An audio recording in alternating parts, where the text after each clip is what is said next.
Hey guys, welcome to this episode of Intentionally Blank D&D. I'm your DM Kyle. I'm joined by the lovely players Dakota, Levi, and Paisley. Hello. Hello. I thought I was Kyle this time. You're Dakota's not. decided to do a bit. Before we begin, do you guys have any announcements? The only thing I had is Talespire officially released their Mac support. So people on Mac and Windows can play together now? That is correct, Dakota. God. Very nice. Other than that, I don't think they've released anything new since the last time.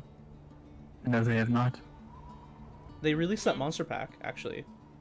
But we showed it off. We showed it off last time. Alright. Oh, wait, didn't they release another pack, though? Oh yeah, they did release another pack, but I have no idea what was in it. So we're not going to show it off this time. Wasn't it the unicorn? It was like a unicorn and some... I have the thing right here, so hold Okay, on. It's the Monster Mash. It is the new dungeon tile set. The unicorn, the sphinxes, and the right. troglodytes. Yeah. They updated the dungeon tile, so the dungeon tile map looks different now. It looks actually good. So it looks a lot better. And then I don't know where the other things are located. Oh, okay, it's under Celestial. There's the unicorn. What was the other thing? Probably under Monstrous for... Oh, Sphinxes are terrifying. Got it. Okay, cool. And then, oh god. And then the troglodytes. Where are the troglodytes at? Are they under Humanoid? No? Oh, wait, yes. Yes, they are. That is actually kind of cool. Yeah. That one's actually really cool. Yeah, I like those. And then the new dungeon tile set. It just looks so much better. Yeah. Than the old dungeon set. Yep. I think it's just like everything's just cleaner looking and not as like it's weirdly more, yellow. like, it's more 3D too. Yeah, yeah. So you can see like bricks in the walls, like slightly protruding out and stuff. It's just looks so much better than how it used to be. I think that was one of the original ones they had in here, so they probably just wanted to update it. Yeah, and it had a weird like yellow tint to it. Yeah, I think they're going for moss. But it was just too yellow, and it wasn't quite good. But the troglodytes are really good. Yeah. Those are really nice. Yeah, and I'll probably be using the dungeon tile sets a lot. Alright. But other than that, right, Dakota, if you'd like to continue. Alright. Last time on D&D, Asher begins her battle with Zograk. They win over the crowd in different ways, trading blows, making performances, flexing. During this battle, Asher summons multiple skeletons while Zograk continues his bestial assault. While they're fighting, goblins are throwing rocks at them, and Asher's companions try to help out in various ways by making fun of Zograk and shooting rocks out of the air. During this fight, Splink hears a distant rumble and begins to check it out. During this time, Asher goes down, but is quickly let back up as it wasn't a fight to the death. Just then, a skeletal dragon breaks out of the cloud layer, dropping flesh creatures into the fighting pit. All the goblins scramble while Ismali yells at everyone to meet at the forward base. You all escape with other goblins as well, on griffins after hectically trying to fight and save just the fortress itself. getting away and flying down the mountainside, you hear the distant sounds of destruction behind your group, and you land at the base camp about 30 minutes after all of this. In the group right now, there are members of Gagao, or whatever you guys want to call yourselves now. There's Gagao is fine. there's Ismali, 4 Griffin riders with their griffins, Zograk, and 11 more goblins. Yeah, all of those other people still count, and others, so that's fine.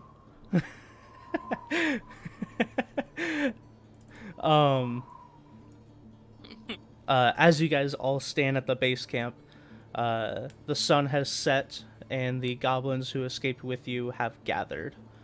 Once you've kind of like landed, caught your breath for a second, Ismali turns to address the rest of you.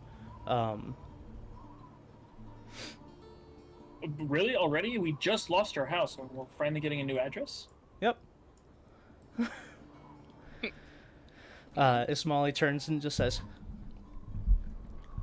just to your group at first, I need to get my people to safety, and they will not survive the trip to the forward base on foot. Most of the people here are not combat ready. And he nods and then addresses the rest of the group that has now looking towards him for their next direction. Griffin Riders! Take as many goblins as you can to the forward base! Looking at all of them, they kind of like groan and like start getting their stuff together. I know you're all exhausted, but this is necessary!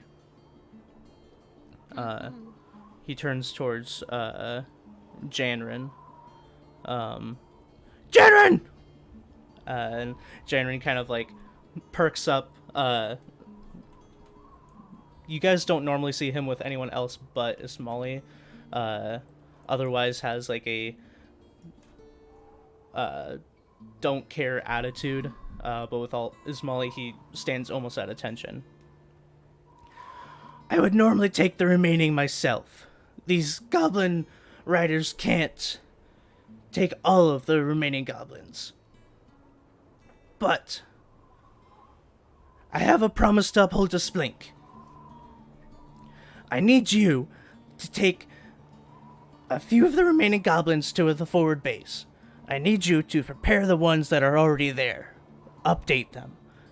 Get anything you can together for the trip ahead. We are bringing the fight to their front door this time.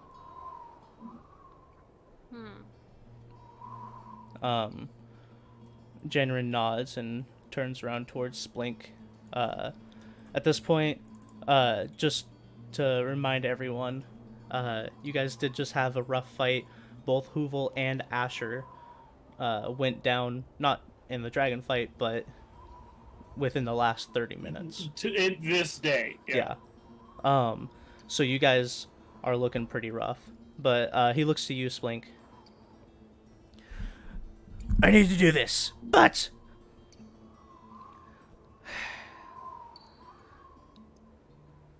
and he kind of, you guys haven't been apart for years. Yes. I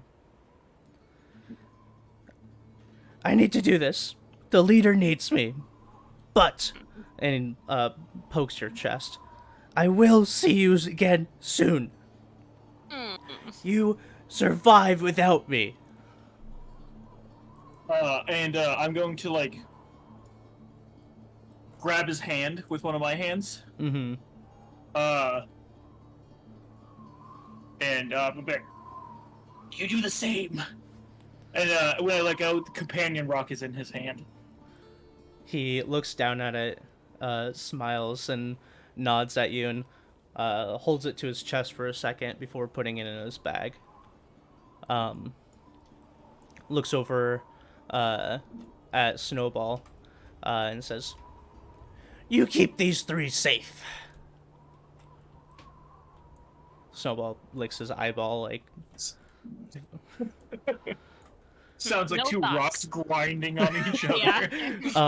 During all this, the goblin riders have gotten their things together and are starting to pick up different goblins. And once they've gotten themselves like full of goblins, there's still a few left over.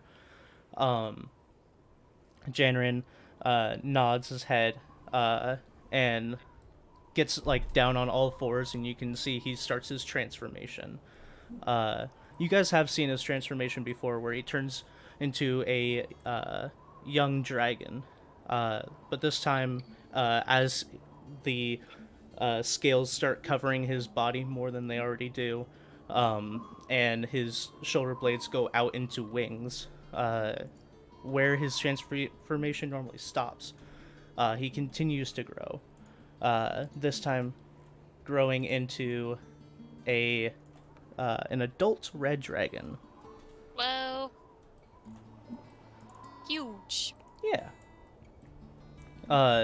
At this time, also, the hawk / goose form of Zarla drops. Oops. And then with that,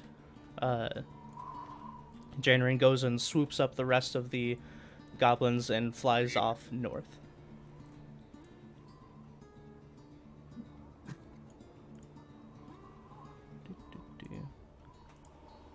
Splink is uncharacteristically like still. Mm-hmm. He's kind of just like standing there. One hand on Snowball's head. Mm-hmm. Yeah, and as you do, he like licks over your hand. It's like sandpaper, but you're used to it at this point. It's been 2 days. Yeah, of course I'm used to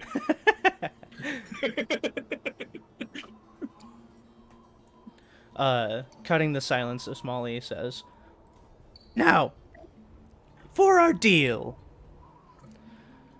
I will do something better than making armor for Snowball, but I will need to rest for the night, and it looks like the rest of you," looking at Asher and Hoovel, "could use the rest as well. Furthermore, after I've done this, you will need to support me for the next day. I will be quite weak."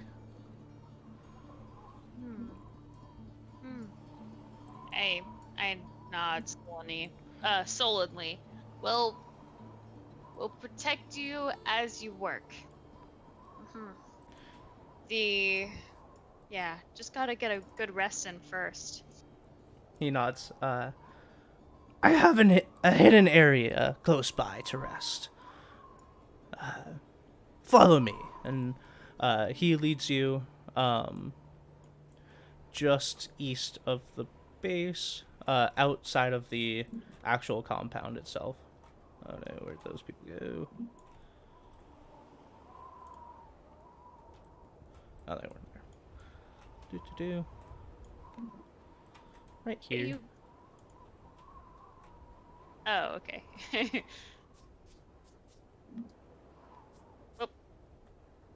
Splink is like moving, but there's like no like recognition in his face. Mm-hmm. He's just doing the motions. Yeah. He leads you guys into a little crevice in the rocks. Splink, you did not know about this. Seems like Ismali has kept this hidden. Going inside, you see... This is the whole sex doll. You see a cave that, like, the walls have been encrusted with, like, a thick layer of ice. Making a, like, very icy igloo. And as everyone's in, he kind of, like, moves into position as he puts his hands out, starts spraying ice over the doorway, making a enclosed ice door.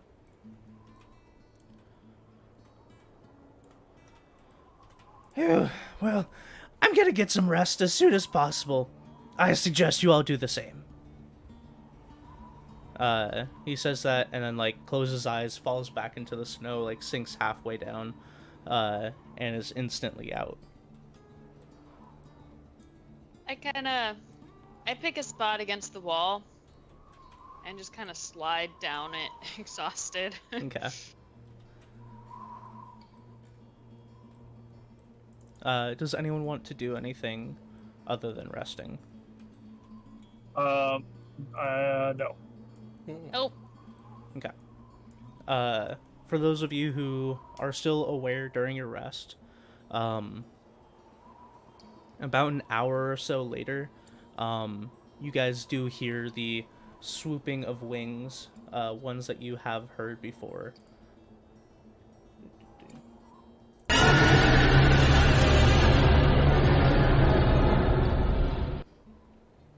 Getting closer, you guys hear the screeching of the skeletal dragon.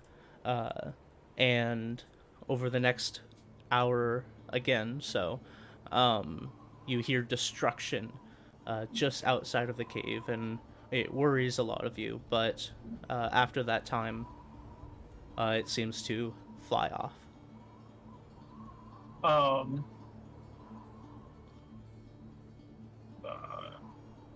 No, never mind. Okay. I was looking at a spell, see how long it lasted. If it lasted longer, I was going to do it, but it doesn't, so never mind. Okay.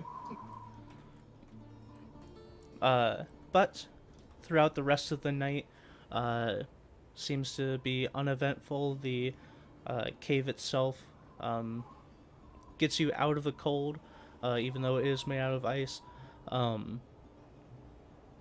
you feel very relatively safe. But the sun does come up, and it is a new day.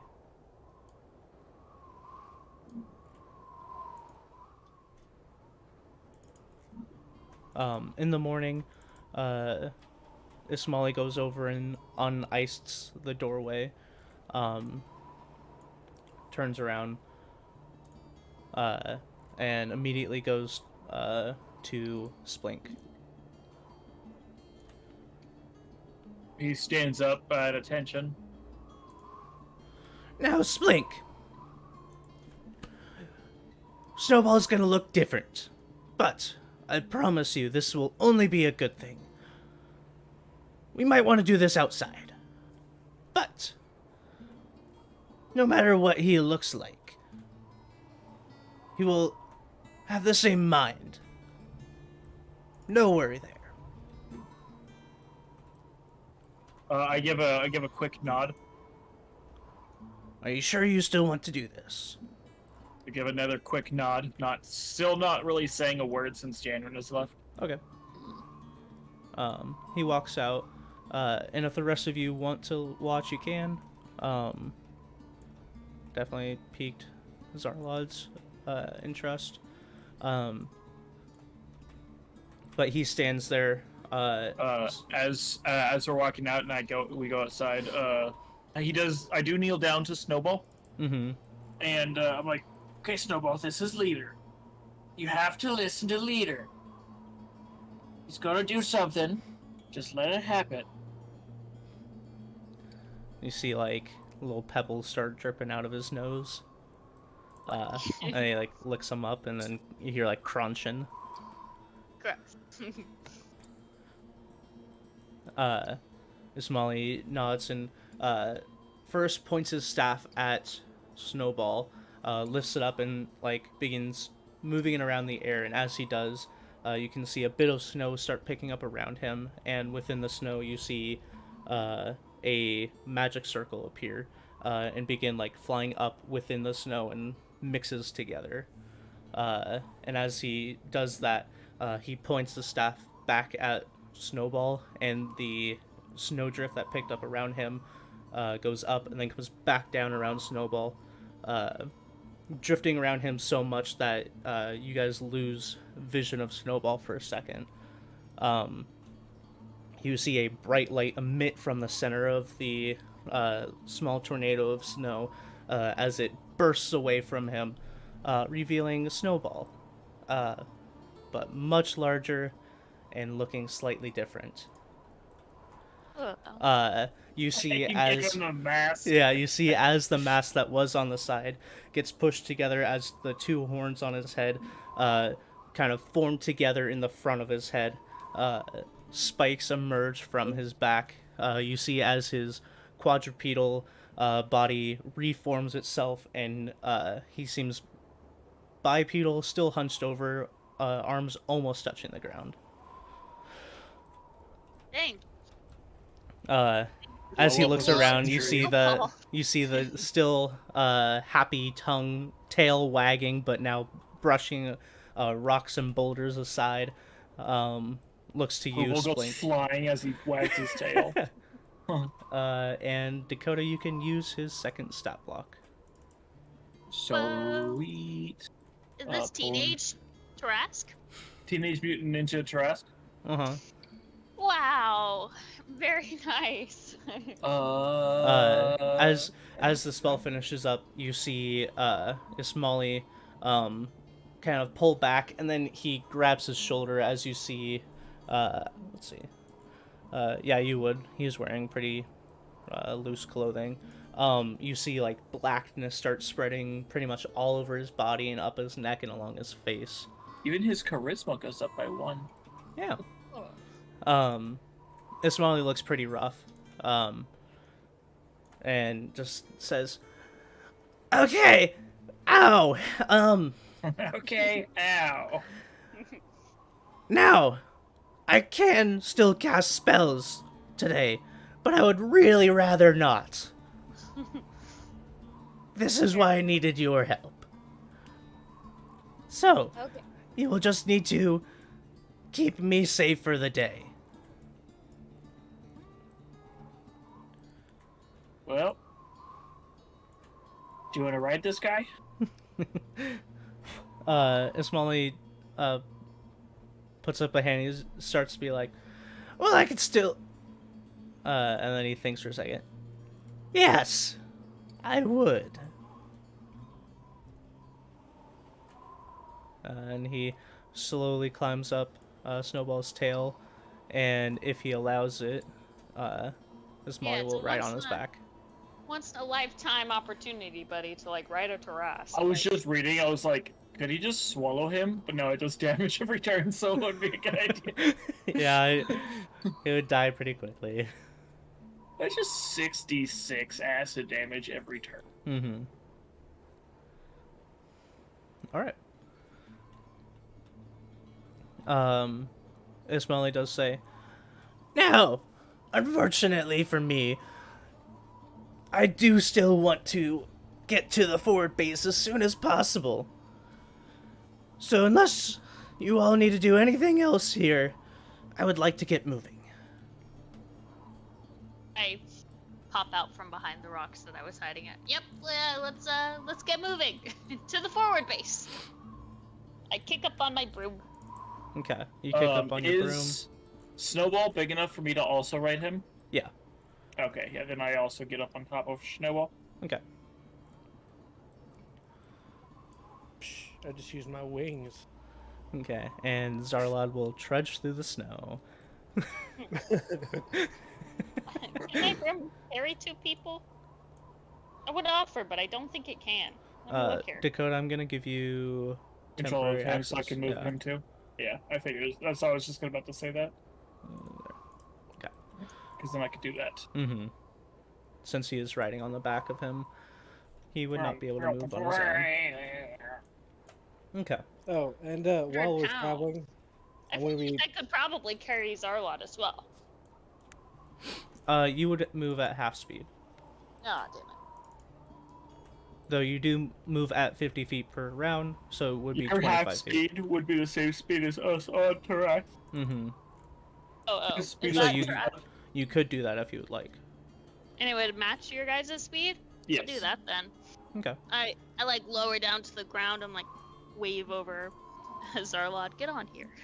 Okay. I will give you temporary control of Zarlad. Yes. Now, if you just click and highlight both of you guys, you can move them at the same time. Okay. Let me practice.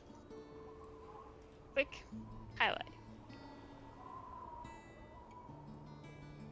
Nice. Whoa.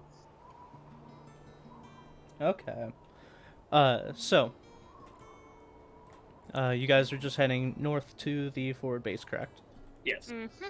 All right. And while we're traveling, I want to be like ranging around, flying to make sure no one's not- sneaking up on us. Okay. Roll a perception check to see that. Oh, Nice. Wait, Nobody's sneaking up, and if they do, he knows. 32.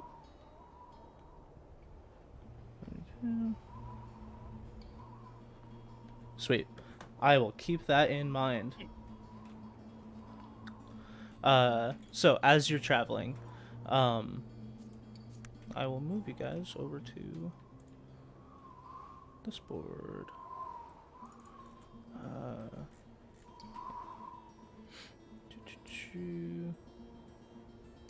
Where is it? There.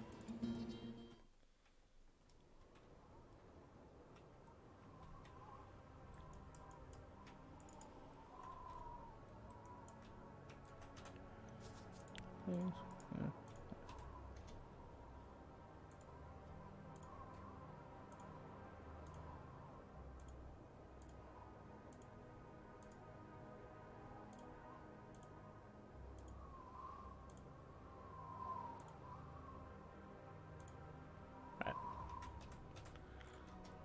You guys are traveling north.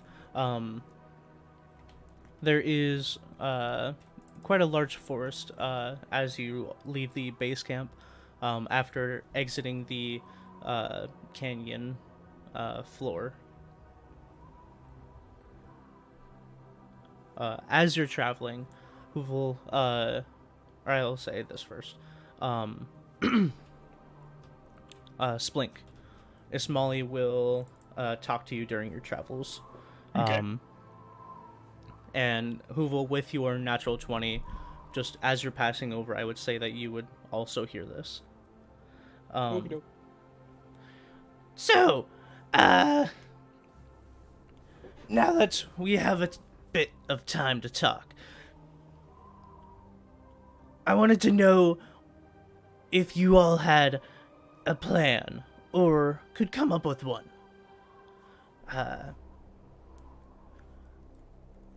I want to hit them at their home base this time.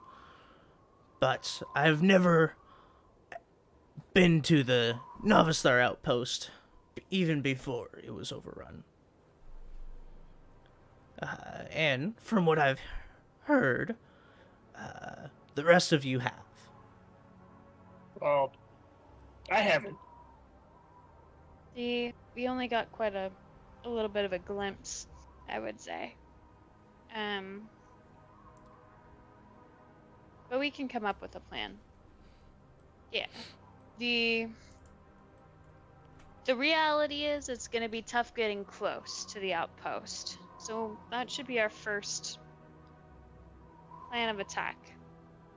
Or how to get into the Navistar outpost. You haven't heard anything about how to infiltrate?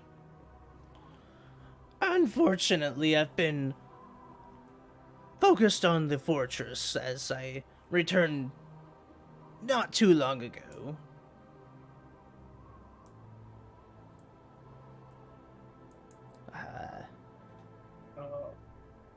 It shouldn't be an issue for me to be able to get into any place.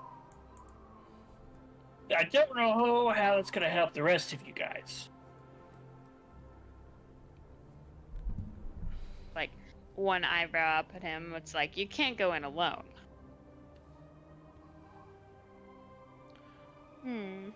Well, if it's I mean, anything it- like the couple groups who have come to the fortress, there's going to be a lot. I wonder if there's any way to, like, scout it out before we launch our plan. You might want to see how close we can get before planning our break-in. Yeah. And then also, just to remind you guys, since it's hard to show on the board, while you've been in Navastar. It's a perpetual snowstorm. It's not a perpetual blizzard, but snow is blowing around and there's cloud cover like at all times. So your vision becomes obscured, not too far out. So you would have to get fairly close to see anything. Well, it also means that their vision is obscured. It does. Obscured. Obscured.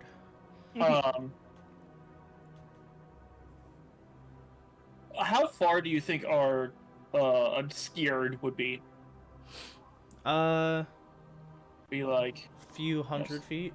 Okay, a few hundred feet. Okay. Yeah.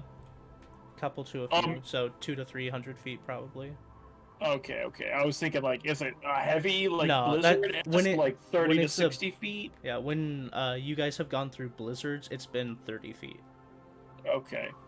So it heavily changes your sight range. One thing to note. Snowball has blind sight out to here. Okay. And that's what I was gonna point out, is he has blind sight 120 feet. Okay. So that definitely will help if you guys are in a blizzard. It'll also just help normally too.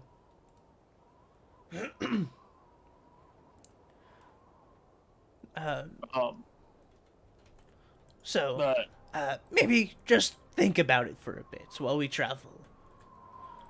I have no visual preference, or visuals on the place itself.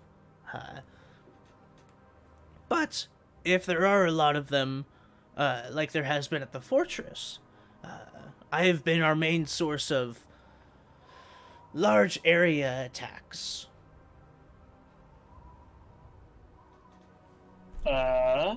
So if we can group them all together, I could help out with that. It's my area attack. I don't know anything about that. What, you mean like 2-3 people? I could hit like a lot of people in like a really fast amount of time. So I don't know what you're talking about. I could also do some area stuff.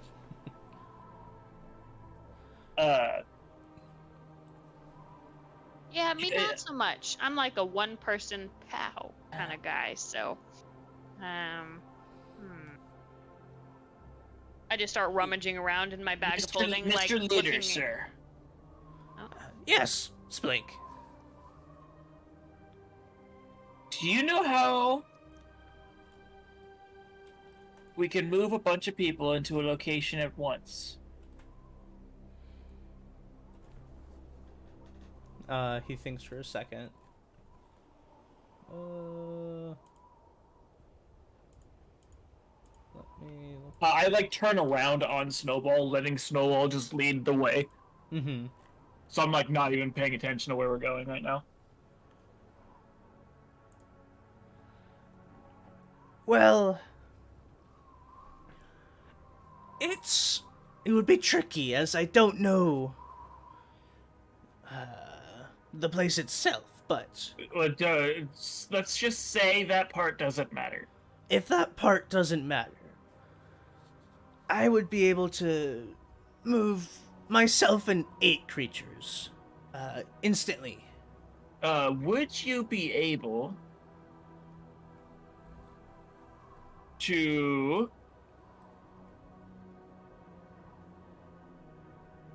write down instructions for me to be able to do that?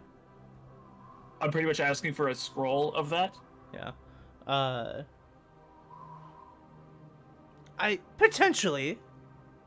Because if I could get in there and become familiar with where we're going, I could activate it. Potentially. The issue with doing that is I would need materials that I don't have.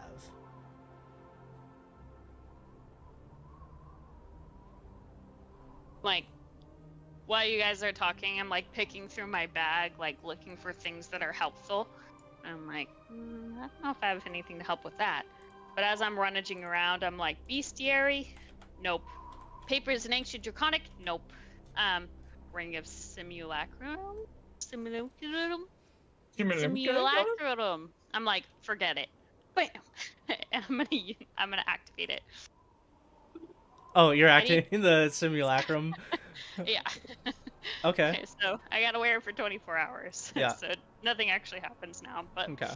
I'm just going through all of my magic items and miscellaneous stuffs. I take out my whip and I'm like, okay, that's probably not gonna help. And it's Um, just floating very- next to you, just like. Whoosh.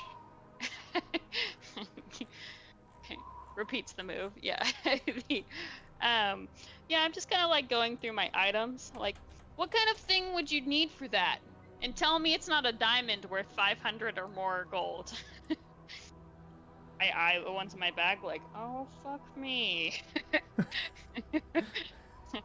I forgot about a thing. Also, Asher, today your reviving re-ups. So you now have access to that for once for the next week. And you have to use it that once in the next week. Have to use it. Have to use it. Alright. Alright. Right when you say something about not having enough diamonds or something, Uval immediately dives down and throws 300 worth of diamond at you. Oh! I catch it. Can I catch it? Yeah. Yeah, you he gives you 300 gold worth of diamonds. Very nice, very nice.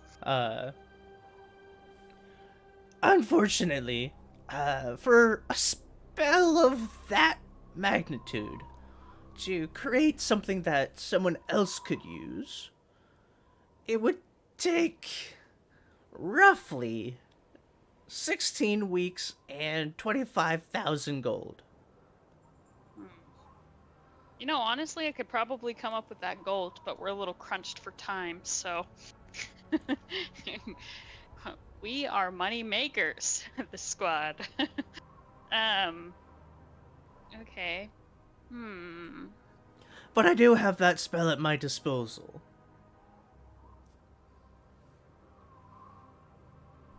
Damn. Okay then. What Well, do you need to be able to cast that spell?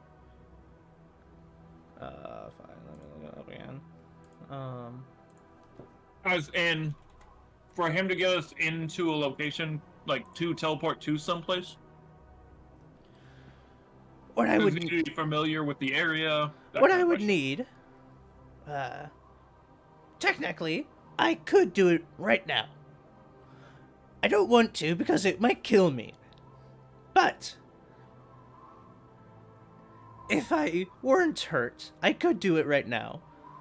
It would just have a chance of not working, or you might go somewhere else. If you wanted to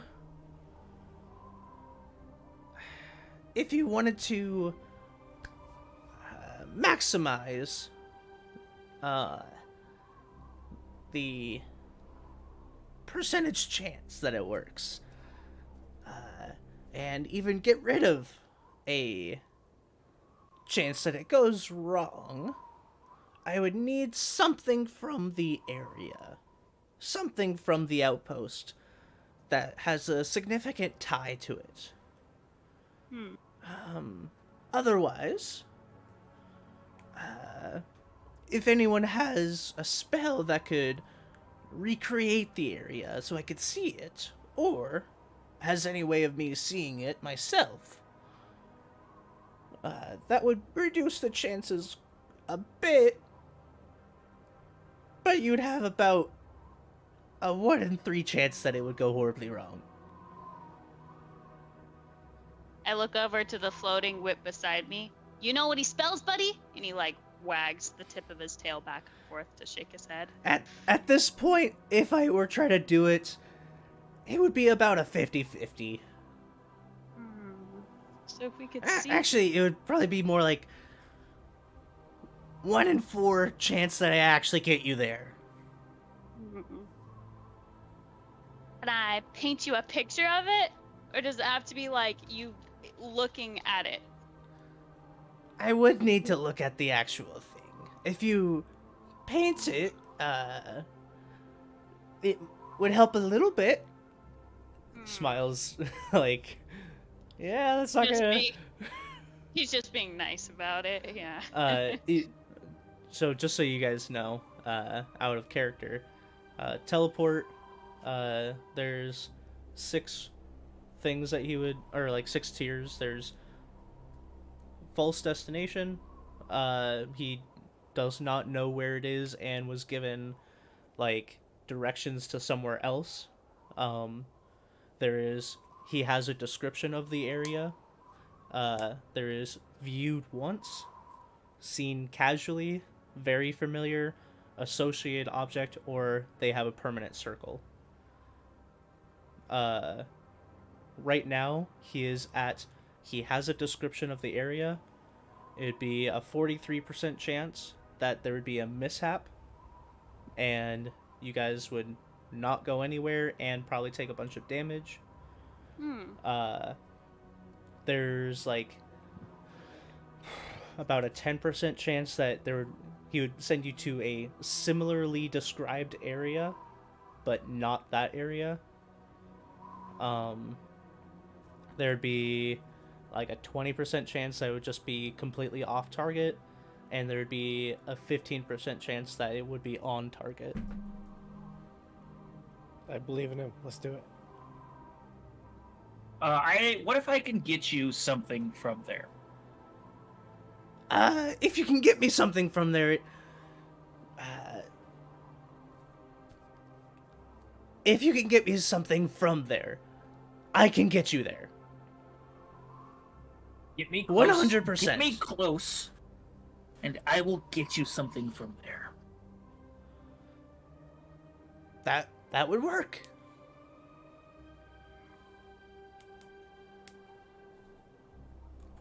It'll be done. I could kick Zarlot off my broom. I like look at Zarlot and I could like fly you back there real quick. I mean, we're not close to the town yet. Oh yeah.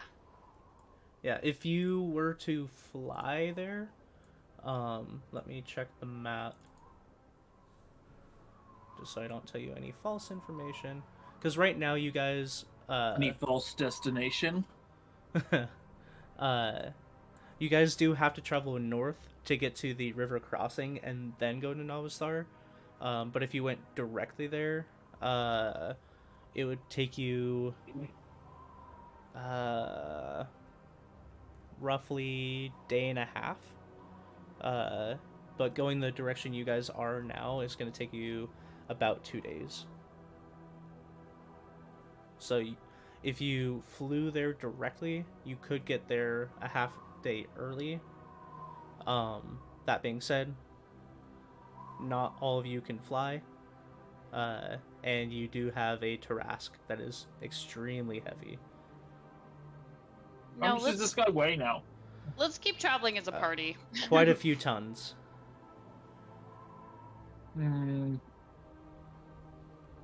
I think it might be a little bit more than I can lift now. Yeah. Unfortunately. Darn. But not saying that it's impossible. I think the plan is still to keep going the path that we are. Mm-hmm. And Just like flushing out the plan more as we go kind of deal. And when we are in the position to start looking at the actual place, then that's when I will go get what we need. Okay.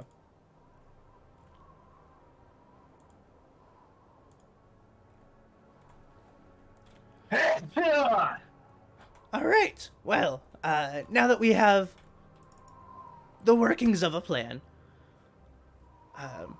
I'll leave it at that for now. But do continue thinking about what you will all do once you're inside, because I can get you inside, but then you will be inside. Perfect.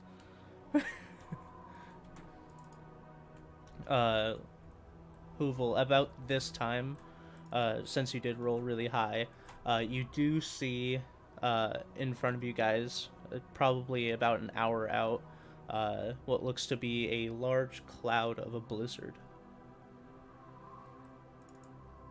Alright, well, seeing that, I'm immediately gonna go back to my party and warn them about it. Okay. Ismaili speaks up. I don't have any issues with cold, per se. I'm fine. Yeah, I'm fine too. Let's keep going. I prefer not to die, so Yeah, Ismaili rubs his neck and he's like, I will die. yeah. Is Small does that? Or Zarlad, my bad. Plus, this guy over here needs to rest anyway, so we're chilling. I look around, any like good-looking spot to chill for a bit. I will say, you can roll perception, or survival. That would probably be more of a survival check. Oh.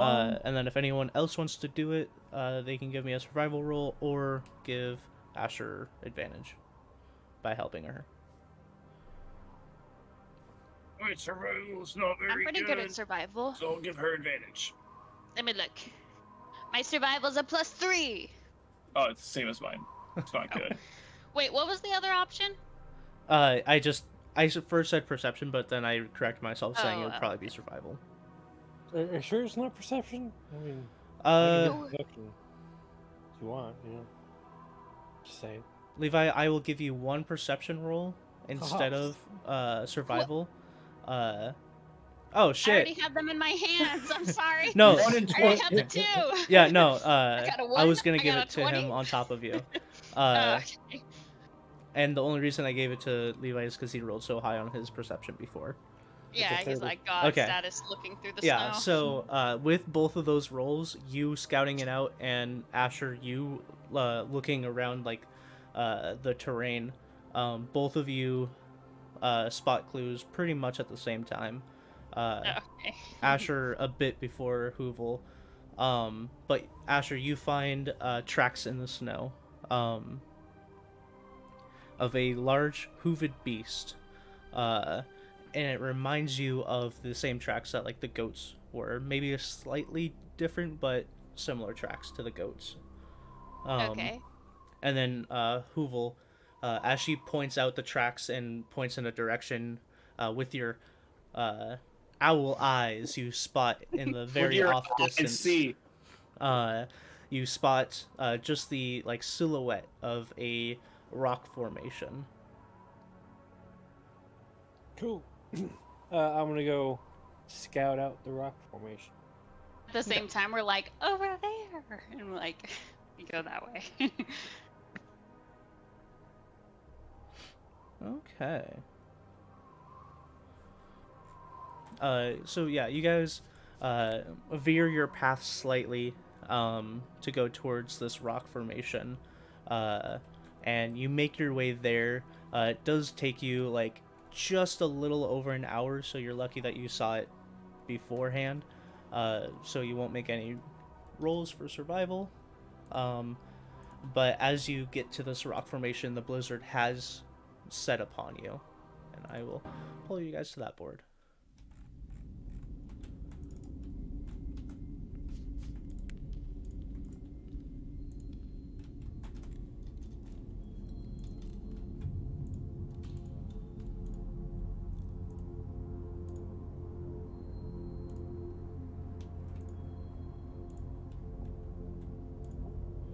This is probably fine.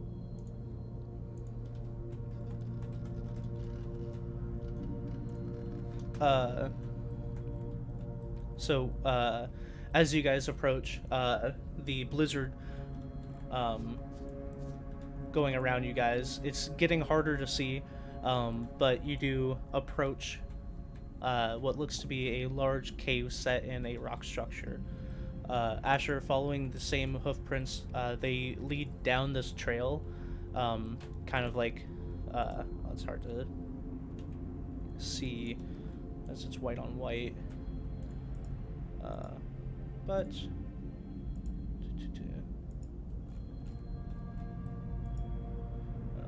color pink. I have a bad feeling. Are these hoofprints familiar? They are familiar to the hoofprints of the The guy. the Wendigo? goats. Oh, okay. The ones we had that snuggle session with? Yes. Nice. But you guys were traveling north towards the cave. You see that the tracks are gonna like go past the cave, and then right here you see signs of a struggle and blood in the snow leading into the cave. I stop Snowball here, Mm-hmm. and I jump off, Okay. and I point to the obvious struggle and blood in the snow. Something happened here.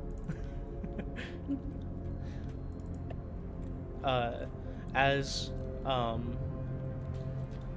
Splink is doing this, the rest of you,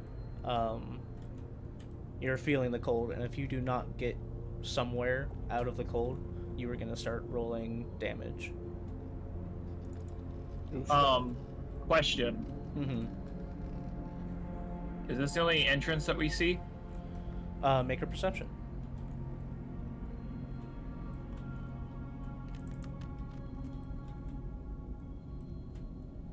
I'm losing connection to the board. Oh. I cannot see what I rolled. A 6. 14. Okay. It is a large structure, so there could be other passageways in. Well, I don't see any as of right now. As of right now, you don't see any. Okay. Your vision, I don't know if you can still see, but it is limited to about right there. I can see everything on the board. Okay. Like I just have a little like exclamation point on the top left when I tried to roll. Oh, weird. Yeah, so your vision's pretty limited in what you can see. You Okay, can barely then even make out the entrance. then I'm going to try something. Okay. I've been wanting to try this for a while now. Okay. I don't know if it'll technically work, but I'm gonna try it. Okay. I'm gonna put my hand on Snowball and I'm gonna cast Beast Sense. Okay. Tell me what that does. You touch a willing beast, and for the duration of the spell, you can use your action to see through the beast's eyes and hear what it hears. You can perceive through their senses. You gain the benefits of any special senses possessed by the creature. Okay. Technically that wouldn't work, but That's what I was saying. That he's not technically a beast. yeah, he's a monstrosity, I believe. But with your bond, I will allow it. Okay. So yeah, you touch Snowball and he leans down as you do so. And you close your eyes, and as you open them again, you can see through what looks to be a wooden mask, and you can see yourself closing your eyes. The snow still going around. You feel all of its senses or just sight? It specifies in the flavor text. You see what it sees, smell what it smells, but you gain benefit to all of their senses. Okay. So as it opens its eyes, you can see through the mask. You immediately feel cold, and you have not felt that for a really long time.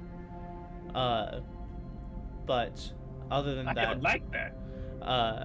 other than that, you do feel a sense of knowing what's around you. And I will say, with that range, you do see another entrance to the left. Okay. I point in the direction of the other entrance and I say, let's check this one out to see if we can avoid a struggle. And I get on top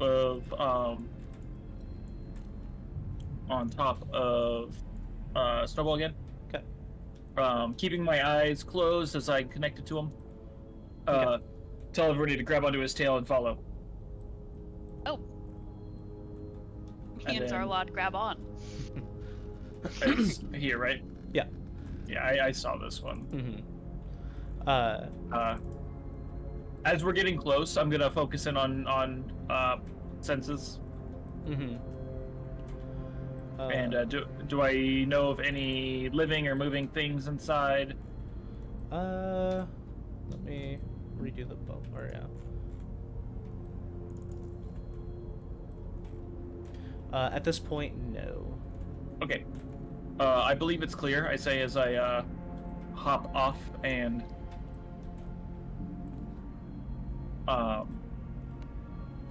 lead everybody in. Okay. Yeah, and as you lead everyone in, this We'll have is to, like, crouch a bit. yeah, this is a fairly small offshoot cave. The only thing that you see as you walk in, it seems to be a fairly empty chamber. But where I have this globe marked, you see the drifting snow coming down from the ceiling, in like little bits, and like there's a large pile of snow there right now since it is a blizzard. Okay. Yeah. If we zoom out, there's a little hole there. Yeah, and as you look up, there is a hole in the ceiling of the cave. Okay. I motion for everybody to come further in. Mm-hmm. As you do go in, are you still focusing on that connection? Yeah. It lasts for an hour. Okay. And it's 120? Yes. Okay. As you move in, you feel like there are quite a few alive creatures in the main chamber. Okay. So I'm sitting there and I'm just like, my eyes are closed as my hands on Snowball, Mm-hmm. and we get to this location. I'm like, I think we chose the right path. There's a lot of stuff in that other cave. Oh. I like try and sense something. Anything like ahead? Oh wait, this is end of the cave. Okay, yeah. I open my eyes and I like turn around. Oh, that's not me. I'm like, doesn't look like it. Nothing ahead. What? I had to like look over Snowball. Okay. I wonder if the next room over is just more of those comfy goats. That was a good nap.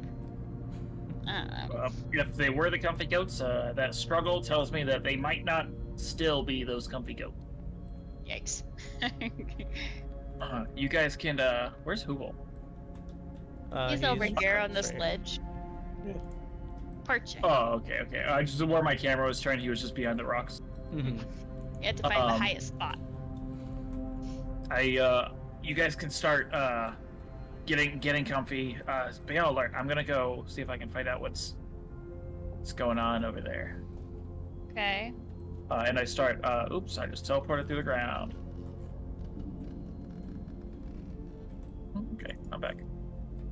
I climb this. Why does that keep happening? I climb up here. Okay. Yeah, so easy enough. You can kind of push your I have fingers into climb the speed. rock. Oh, okay. But yeah, you see the ladder that is. My climbing speed is 45. Oh, sweet. Yeah, the I just like, wah, wah, wah. the rope ladder that is there seems to have frozen over and like just broken off halfway up. But as you reach the top, it is still extremely like blizzardy, but the snow is not bothering you anymore. Yeah. But as you get to the top, there is another entrance into the main chamber. Okay. I want to, as quickly and quietly as possible, go up to the wall. Okay. Roll a stealth check. Stealth. And Do I while he is have- doing that, does anyone else in this chamber want to be doing anything? 22. Okay. since he's like, I'm like, suit yourself, and I like, I guess I continued to kind of go through my bag. I'm a serial collector. I never get rid of anything in here, so I'm like, She has, like, dire wolf catalogs and- teeth, drift Oh. globe. What's a drift globe again? Just like random stuff. So not like Captain Crunch and. No, nothing good. You know, just Drift Illusion. globe. long sword of sharpness. Uh, What? Why use swords? Not really. Drift globe. This small sphere of thick glass weighs about 1 pound. If you're within 60 feet of it, you can speak the command word, and it causes it to emanate light or daylight spell. Once used, the daylight effect can't be used again until the next dawn. You can make it float into the air, no more than 5 feet off the ground. Globe hovers this way until you or another creature grasps it. If you move more than 60 feet away from the globe, it follows you until it's within 60 feet. It's just a mobile Yeah, it's mobile daylight light. spell. So if it's ever dark, you can just like throw it up and be like, Drift bam! globe. Yeah, it's like mage light. Yeah. Okay. Well, damn. I'm just like chewing on an apple, even though I know it doesn't do anything. I have a pearl that can make it nighttime. You're like, fuck your drift globe. Yeah. Well, it would just make it nighttime, so your drift globe would still produce light. No, true. It's not like force of darkness. Okay. Yeah. So Well, damn. Got all since the Pista stuffs. does not actually have cereal, Yeah. Nope. I'm less interested in what she's talking about. And you're not over here anyways, so you wouldn't get any. First, Janrin leaves. Now Paisley denies me cereal. There's no cereal in this timeline. Say there isn't No. cereal in here, Kyle. God, do they have cereal in your world? They don't. So what is everyone doing? I'm currently questioning whether or not there's cereal in this world. Have I ever had cereal before? I'm just chilling. You could have had anything and called it cereal if you wanted to.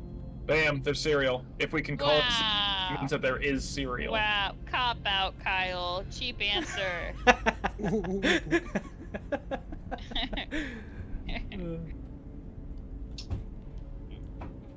Okay, Cereals or daggers? so No. Just kidding. Cereals I'm or actually gonna daggers? go to the. I'm gonna go to the front of the place here. okay. So after he leaves, gonna kind of be a little bit closer to the front of the cave Okay. and be keeping an ear out. I learned one thing after that demon dude escaped our hostage, or I don't know. Why are you like all the way out? You're gonna die out there. Oh, I went a little bit too far. I was trying to adjust my camera. No, that was me. I was trying to take you out of flying because we were both trying to move her. Oh. Yeah, I'm chilling at the entrance listening. Yeah. Just in case. Okay. Make a perception check.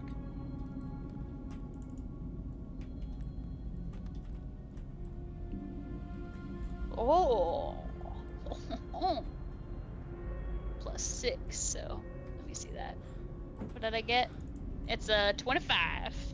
Nice. I will keep that in mind as you keep a lookout outside of the front of the cave, but as of right now, with your limited vision, which again is about, like that far, you do not see anything. Fair. But you also listen in, and you don't hear anything out of the ordinary right now. Splink, back to you. Okay. So I Rolled 22 to stealth. yes, and I'm up against here. I'm gonna peek inside. Okay. As you peek inside, the first thing you see is just a very large cavern, and from your vantage point, you see like an ice bridge going out of like a large stone like center. There's a bunch Stage. of frozen loot. Yeah, and it looks like there's a bunch of frozen stuff in it. Oh shit. Okay, yeah, I'm gonna push forward a little bit. Okay. As you push forward, immediately you see to your right a bunch of little like light blue imp-like creatures just picking away at this large boar-like creature. You see bones scattered around, so it looks like this is not the first time they've done this, but they were just like slowly picking away at it. To your left, let me see exactly what you would be able to see. To your left, yeah, you see an owlbear carcass laying on the ground, and picking at it. You see a large six-legged, light colored skin creature just gnawing at it. That's probably fine. That's probably fine, right? Could be. Oh, okay, yeah. Cal says it's fine. So surely. I would say,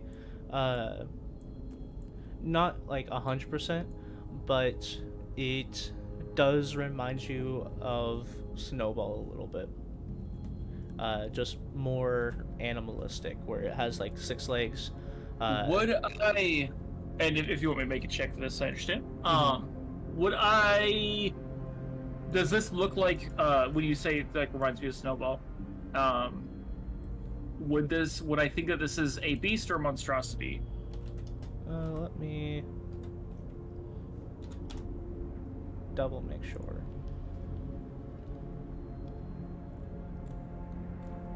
That's not the right thing.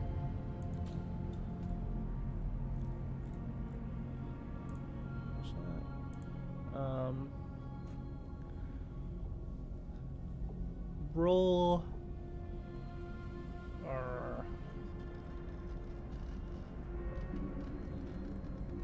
I will let you decide if you would like to roll history or survival. Survival. Okay. 22. 22. Neither, and you only know that because you've heard of this creature. Oh, This is a frost salamander. it's a salamander. It sounds like a beast. You lied to me. It is technically an elemental. Ooh. Oh. Oh.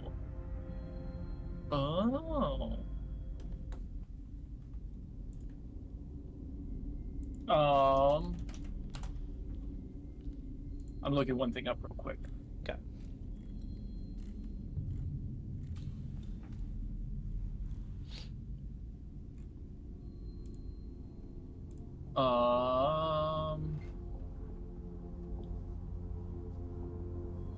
And the reason I said it kind of looks like Snowball is because it has like the same like roughened skin that has like protruding what looks to be like rocks out of it. Okay.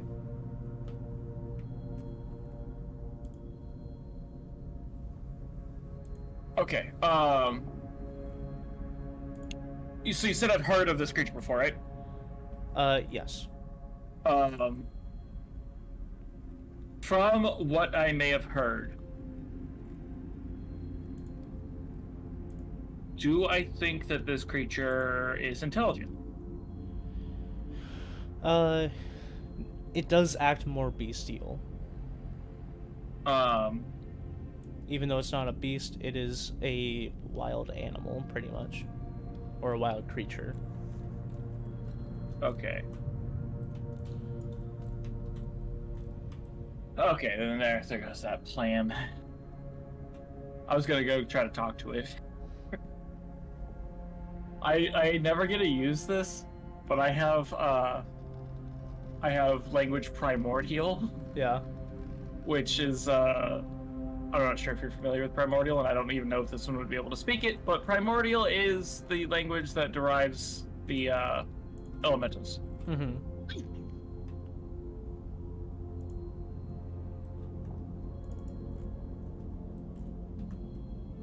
I'm going to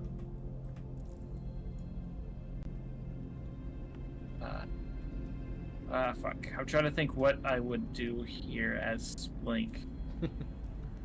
And it's not a smart idea.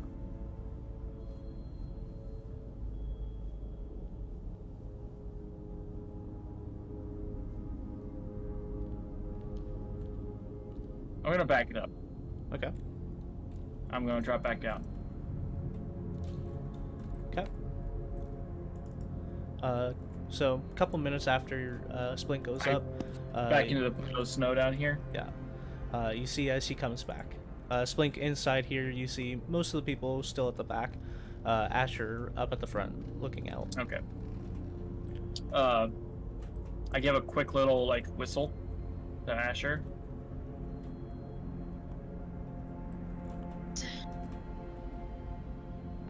And I kind of sneak around the other side.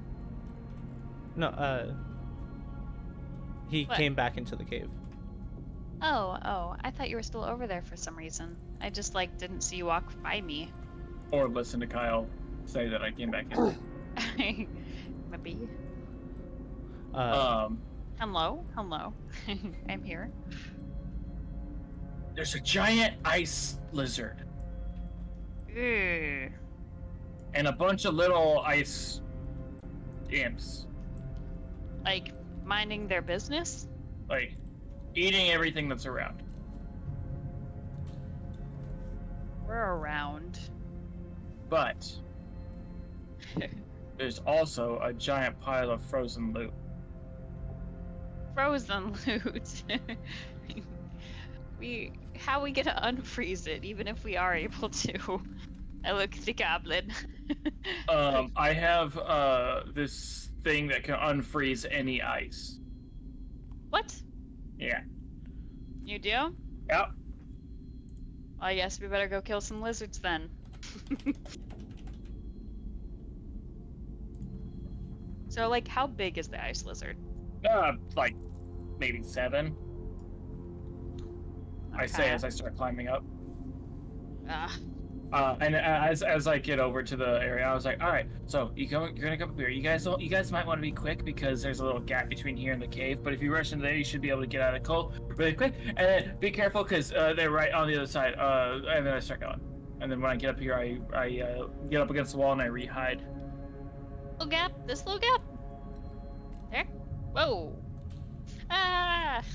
I'm on top of the Cave mountain. entrances is here. Oh. Am I able to fit through that hole? not the one you're standing on, but the one that's right here, with the ladder. Yes. Whip. I didn't know if it was just goblin-sized.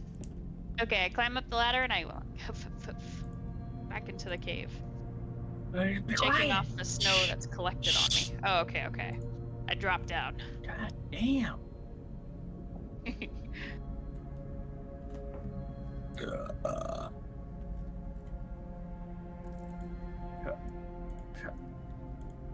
I sneak. And then I forward. guess Hoovel's not gonna come up and attack stuff with us. All right. I'm coming. I was trying to do it and it didn't work, and I was like, there we go. And just decided to suffer in silence. We're doing sneak attack. Sneak attack? We're sneak attacking. Get over here so you can sneak attack with us. I thought I was with you guys. Where are you? Yeah, where? There we go. Oh, nope. I I got don't see you. He's in the rocks. Oh. And then while you guys go up, Zarlad will also follow you guys. What? Why? What are you doing? He's curious about the ice salamander.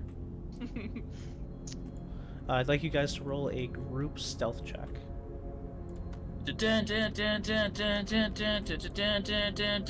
rolled a 16. Ah. I rolled a 13. Wait. I rolled a 19. No. No, I did not. I got a 2. So my stealth, that's a 9. It's a 9. Yikes. Hoofle? Yep. I still can't see anything. That is a 23. 23. Hoofle and Zarlad rolled the same. Yeah. Your permission. Give that back to you. Can you see now? Yeah. Okay. Alright, more successes than failures. So you guys sneak your way in, and you now see what Splink was describing to you all. Yeah, the loot's right over there. There is a center loot. There's also 6 impish but like light blue skinned imps all attacking this carcass. And then there is a large ice salamander over here eating an owl bear. Ooh. It's not great. Okay, so what's the plan?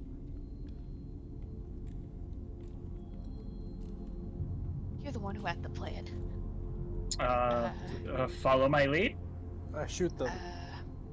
Do you? Oh. It's like, Yeah, sure. That's a very cool thing to do. I shoot the closest one. wow. Closest of just any enemy. I think he more so meant that he was like coming up with the plan is I shoot them. But Yeah, that's what I originally meant. Oh, You okay. know, this works too. Damn you. I shoot. well, as I see him running up to getting his bow ready and running up, can I also do something? Sure. It's also dumb. It's about that far. That is there. I want to jump and Misty Step. Okay. I want to Misty Step standing on top of the boar. Okay. All right. So you jump, teleport directly onto the boar. Right as Hoovel's firing. Right as Hoovel's firing. Hoovel, which one are you trying to hit? The big one. The big one back here? The guy chomping the owlbear? Oh, I didn't even see that dude. I was talking about this dude over here. Oh no, this is what they're eating. Yeah, there's okay. 5 little impish things eating one thing. Okay, yeah, big guy. All right. Roll an attack for me. Okay, and it has advantage. Does it? It should. It's the first. I don't know how that works. Technically, we're not in initiative. Technically, So to get you're my doing the assassinate surprise stuff- round right now. I just haven't had you guys roll yet. All right, cool. Oh, Cool. yeah. So Don't forget that's an automatic. Oh wait. yeah, and when you use my oath bow, I'm gonna Okay. activate it. You cannot. So what? You are still attached to the dragon. Oh shit! It hasn't been 24 hours yet. It needs to be a week before you can move it away from Oh. someone who hasn't died. I was expecting to die, which is another reason why I use it against him. But yeah, it works. All right. I mean, we're probably gonna fight the dragon within a week, so Oh, probably. 8 favorite foe. So are you still using the oath bow, knowing that? Yeah, it's the only bow I got. Okay. Don't you have the other necrotic one? Oh, that's true. No, I don't have it on here anymore. Okay. I don't know why, but Me neither. Well, that works. It's fine. oh, that's loud. All your settings are still. Yeah.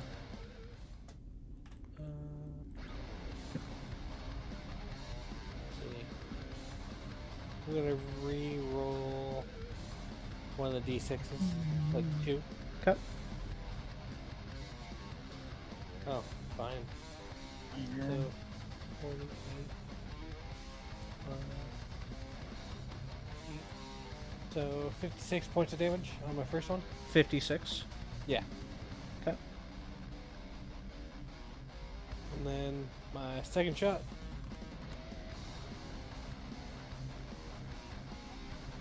That's a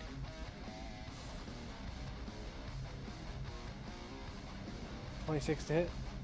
26. Allow me to check first. Will hit. Oh, okay, cool.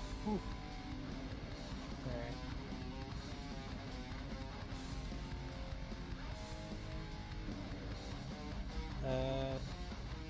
Plus 8, so 15 points of damage. Okay. And then my third hit.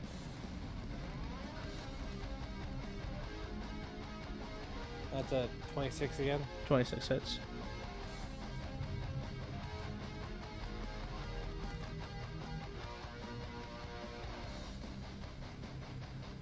Plus 8, so 26 points of damage. Alright. 26. Let me add all that up.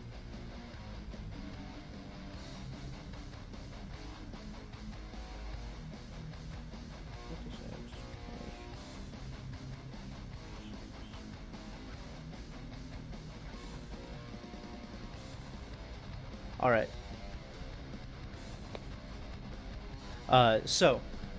You guys get in here. Splink teleports right on top of this boar-like creature as Hoovel shoots at the ice salamander, dealing 96 or something like that. I had it. Points of damage to this creature as it rears back and throughout the whole chamber it reverberates with its large growl as it then sinks its eyes into Hoovel. I'd like everyone to roll initiative. It sinks its eyes into him? That's terrifying. Whoa.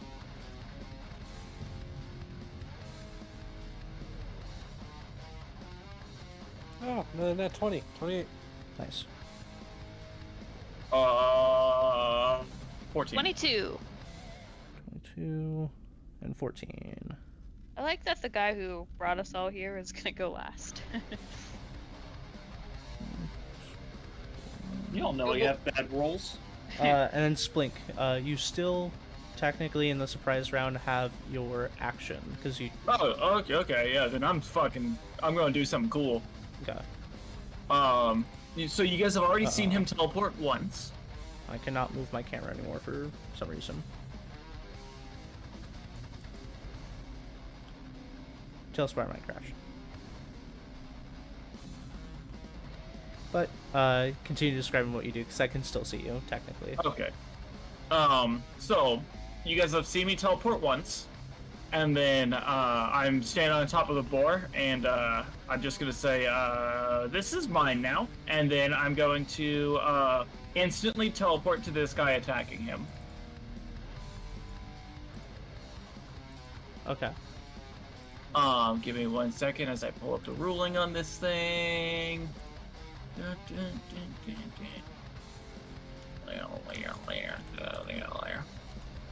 Where is it? Where are you? When you take the attack action, okay. Yeah, so I'm going to teleport to this guy, and I'm going to swing at him. Okay. I can't see what you're doing. I can just see a freeze frame of you on the board. Are you attacking one of the small guys or the big guy? I'm on the boar attacking the small guys around the boar. Okay. Oh, it might be catching up. What color is the one that you're attacking? White. Okay. Oh, I am back. Okay, yeah, so this guy right here? Haha, never mind. I'm gonna relaunch. Okay. Excuse us for a second while I relaunch Talespire. We'll be right Wow, back. Kyle's computer sucks.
And we're back. Sorry Yeah, about that. we're back. Alright, so Splink, you were attacking the white-based one. Yeah, so I was standing on top of the boar, and then I say, "This is mine now," right as Hoovel fires his shot, and I hear the roar. Mm-hmm. So right as the roar goes off, I'm sure these guys like looked up at that point. Right when that happened, they saw me on top of here, and then I instantly teleported to this guy, and I'm swinging my mace at him. Alright, go for it. Nat 20. Sweet. So, so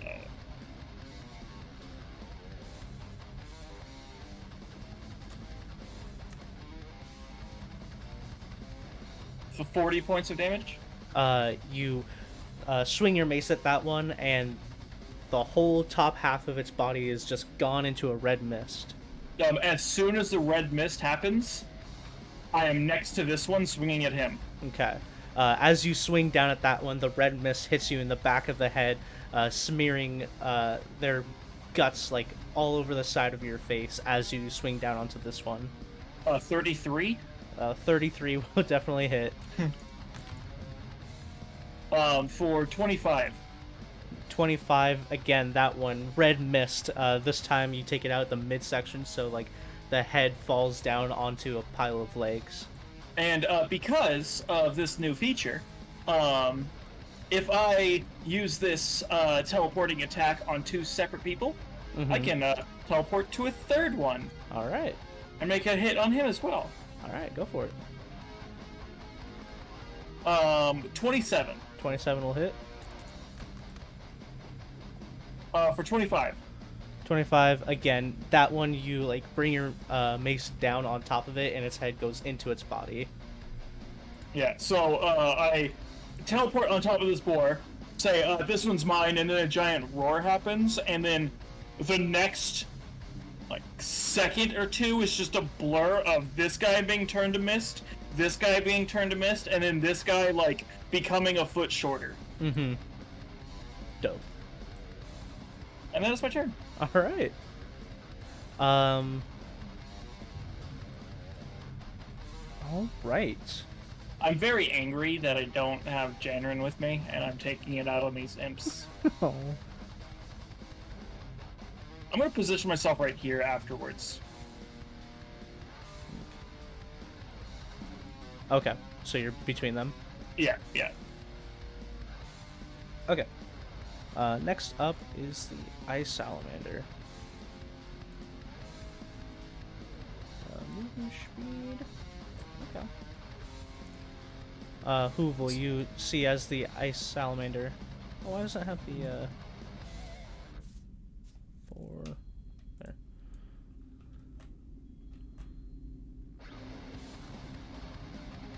And it's going to double move. It got higher than a 28 in initiative? It did. Oh, wait. Wow. Holy shit. It also rolled a nat 20. Oh. Damn it. But anyway, it scurries, and gets right up into your face. Damn. I'm now thinking more Pathfinder stuff. Oh, we haven't been able to rest since the dragon fight, have we? Here we have. Yeah, you did. Oh, we did? We just Oh. did in the ice cave before we Just- left into the blizzard. We just completed a long rest. Okay. As it gets up to you guys, you do feel extremely cold.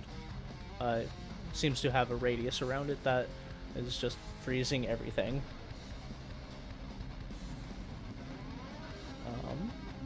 But it used its second action to move. You were thinking I still had one more action. Uh-huh. That's what you meant. Yeah. I've been watching a lot of Pathfinder. Hoovel, you are up next up. Alright. Again, you feel extremely cold. Okay. Oh, I didn't roll for fucking... I'm going to bonus action disengage and fly.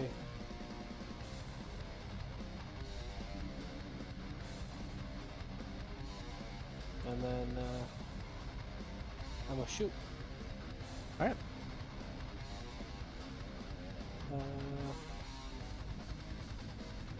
Is my ally within 5 feet of him? So I get sneak attack or advantage or something? Yeah. Sweet. You wouldn't get advantage, but you'd get sneak attack. Oh, whoops. So 9 first. That would be 20 to hit. 20 just misses. Oh. Well, shit. Alright. Second attack. Alright. Oh, yeah. Okay. Well, I guess that's my turn. Alright. Oh, so you yeah. can do your extra attacks for your other turn. Yeah, I did. Oh, you get 1 extra attack for being the Gloomstalker. Yeah, he Yeah. got 3. I did. Oh, did he? Okay, I should just missed the third one. Okay. As you fly, you do feel like you exit the sphere of coldness around it. Alright. Next up is this ice guy.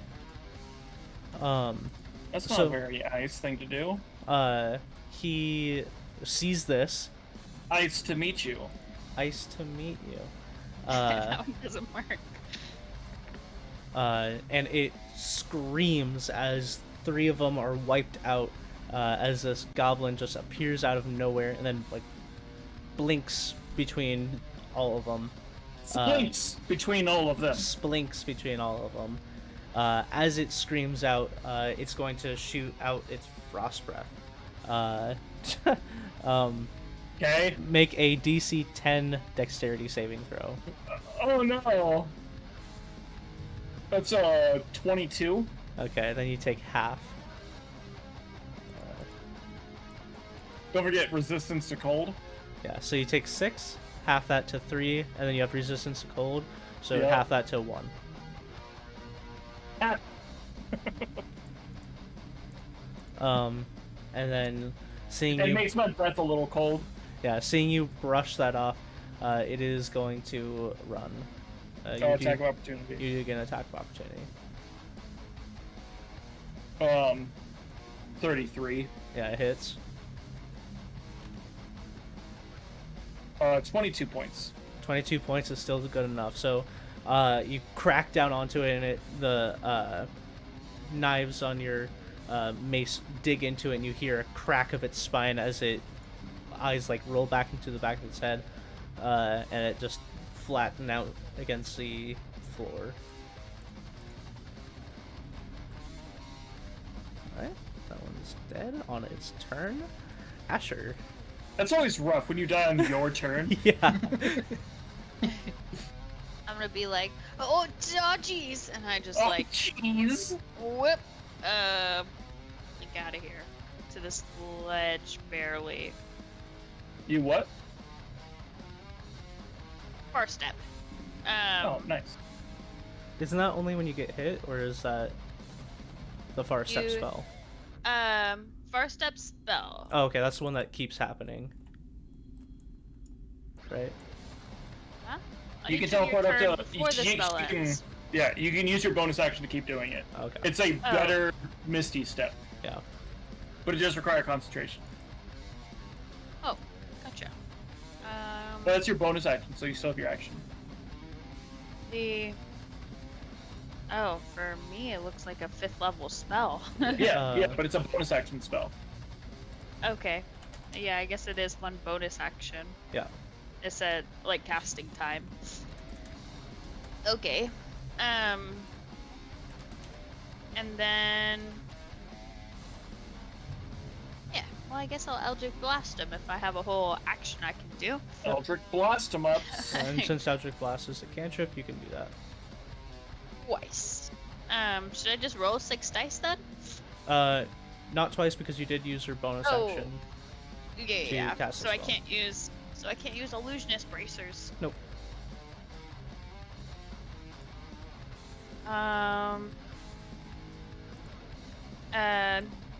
That's a 17, Miss. 16. Miss. What's this one? Plus 8, 20. 20. 20 just misses. Ah! So you That teleport and you're a little disoriented from being in a completely different area, but then you turn around and blast 3 Eldritch Blasts out at it, and they hit the area around it. One of them just ricochets off the back of it. Like, you guys didn't see that. I'm all shaken up after seeing him like lightning speed crawl up the side of this crevice. Yeah, I totally thought I was gonna go before this guy. You Okay. still have your movement. I guess I can climb up to the top here. I wasn't gonna do anything else, but might as well, I guess. Well, it might make it so he has to use his dash to get to you again. Oh. Second, I clicked weird and everything, like, the mountain came back and, like, blocked out my view. 1 second. Whoop. I can't see my dude anymore, even though I'm, like, hovering my profile. Is that the view? Okay. Hang on. It was, like, right here. 25 feet. Okay. You could move to the next ledge up if you wanted to. Okay. There. Okay. And that's your turn. That is my turn. Zarlot's like, everyone left. And is gonna put his hands out and create his force ballista. Why you shouldn't have came, buddy.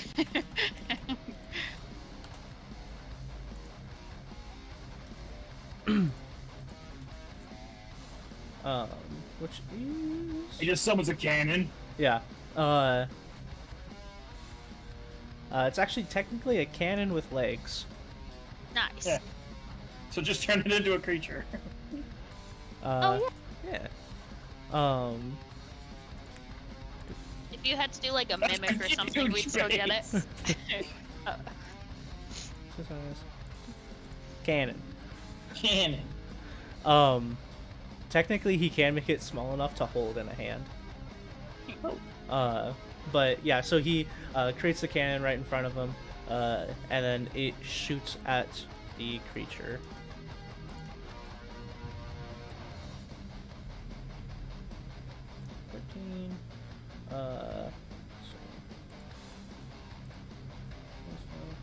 Plus 7, plus 20 to hit. So again, the creature turns, and the shot just goes right over the back of it. You see like a blue, like large cannonball shoot over it and then disperse into the air. And then he is going to back up and go around this corner.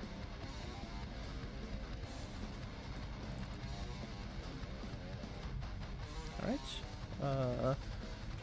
This yellow guy's turn. This guy still next to you, Splink, is going to not attack and just turn and run. Coward.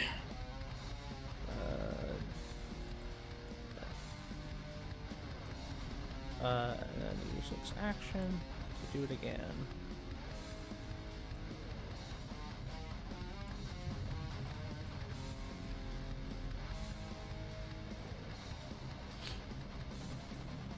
Oh, it is very lucky. Yeah. It moved 60 feet away, so if it's anything 60 feet, then you would still be in reach of it. No, this is my reach. Oh, okay. 55.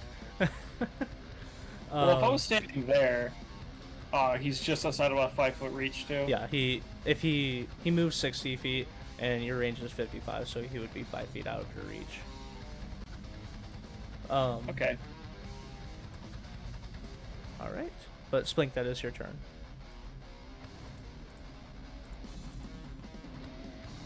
How angry am I right now? You can decide.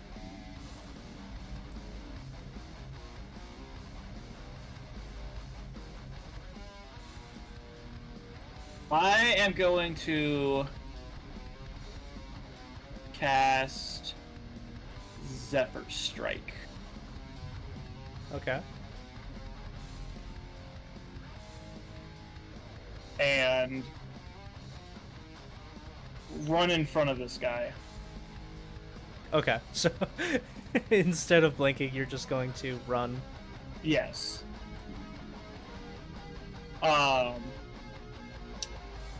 So I'll say as the guy's running, you're like keeping pace right behind him, and as he looks over his left shoulder, you come around the right shoulder and stand right in front of him. Yes, and then I'm going to teleport behind him and hit him. Okay. So it's a 21. Yeah, that hits. Oh, and then there's also 25. 25 will kill it. I didn't even use my Zephyr Strike attack yet. Okay. So he goes down. That was from here. 50, 60 feet. I still have. So yeah, you run around the creature. It looks back and you run past it right behind its head. It turns around, sees you. You blink behind it. So it feels like it's just seeing things, and then it just is dead before it knows it. Oh my god, if I wish my range for that ability was slightly longer, because I would do something super funny. I'm just gonna tell you what I was going to do right now. Okay. Is if my teleport, like my blink attack, was longer, I was gonna blink, punch Hoovel in the air, so then I would be able to then blink to this guy. You dick. Because if I target two separate creatures, I can blink a third time. Mhm. And like, this is way too far for my ability. Yeah. So I was going for it's like, if I'm within range of Hoovel, I'll blink him and then blink over. But I can't. How far does your blink? It's all, I think it's 15 feet. Oh, okay. I was gonna say if it's 25, you could blink under him, but yeah, if it's 15. Yeah. That's okay. I will. I'll have that in my turn now because I can't do any more. I've already done my action, but it was only one attack rather than my normal. Oh wait. I'm gonna slide up. Can I swap my short bow and fire? Yeah, I allow one weapon swap. Yeah. But that will be the weapon you have out. Yeah, that's fine. Okay. It's not a very good chance. 23. 23 will hit. Okay, then I'll use I'll use my Zephyr Strike. Extra damage here as well. Okay. Which is this plus 3. So it's just 11 points. Okay.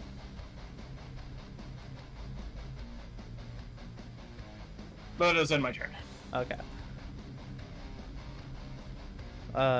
Just never see me use this bow. Let's see. You have a bow? Yeah. I was a dex build. You see as the creature is going to slither. Oh, it's hard to move it through there. Yeah. Okay, then I won't. It turns around. Hoovel, it looks at you. We've done the most damage to it. And you see, like, fog tendrils start, like, seeping out of its mouth. And as it opens its mouth, all you see is a torrent of icicles coming at you. So,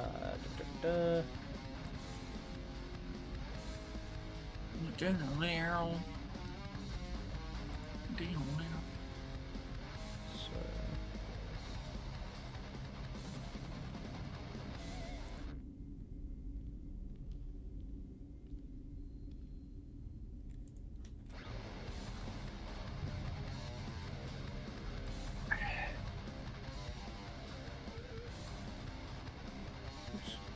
Oh, it's so hard to do this Deal with, yeah. dimensionally. Yeah, I know.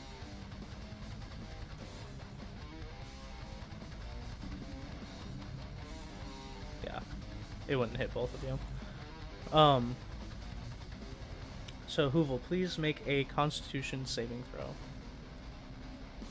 Okay.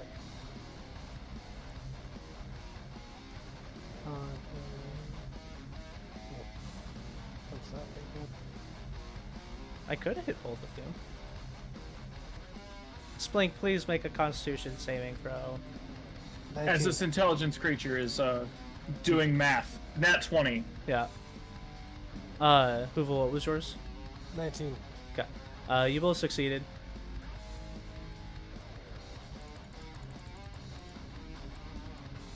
So you'll take half of this. 25 points of cold damage, so Splink, it would be 22, or 11. I was gonna say, I'm taking, what, 3 less? Yeah, so as it extrudes... You don't take any. Right. Oh, no, that wasn't a dex save. It was not a dex save, it was a Constitution save. Oh. Alright, fine. And I'll use my evasion. Okay, and take half? Yeah. Okay, so you'll also Gain take resistance. 11.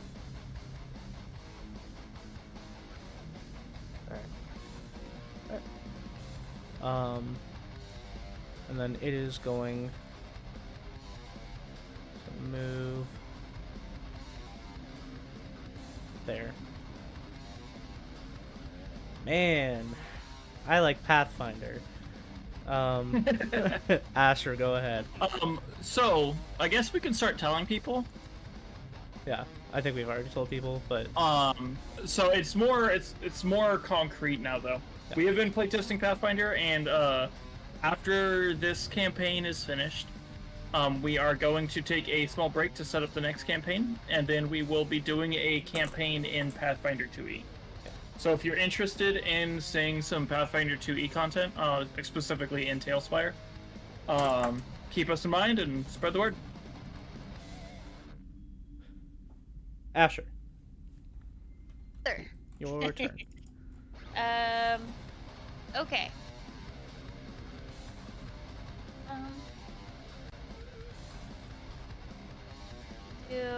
How bad is the dude looking? He looks like he has some wounds. Yeah.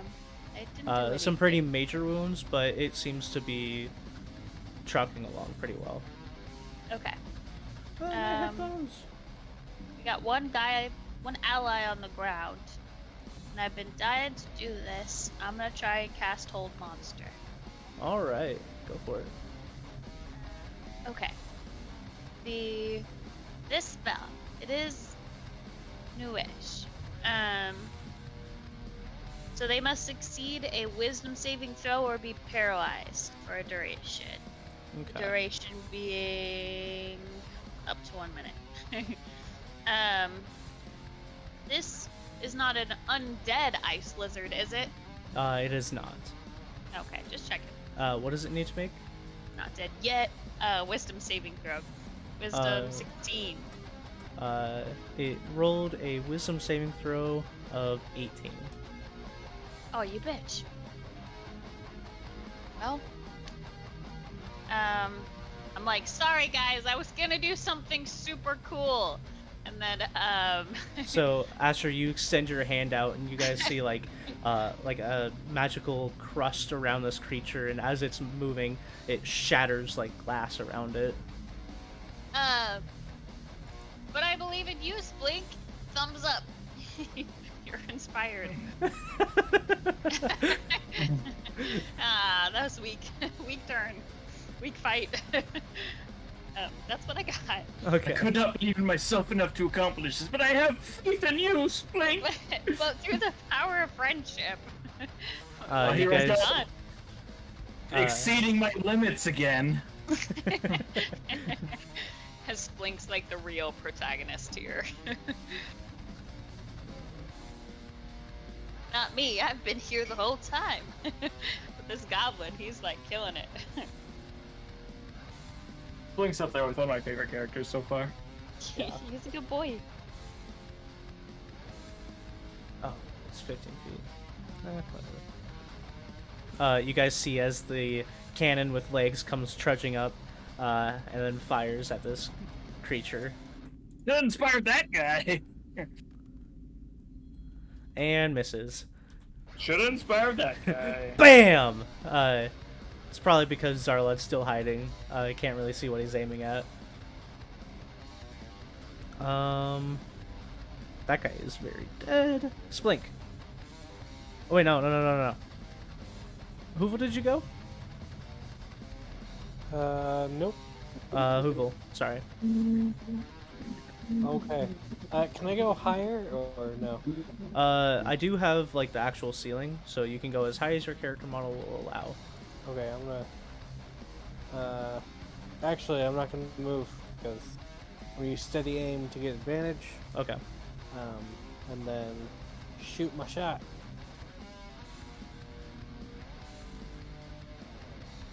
28 to hit.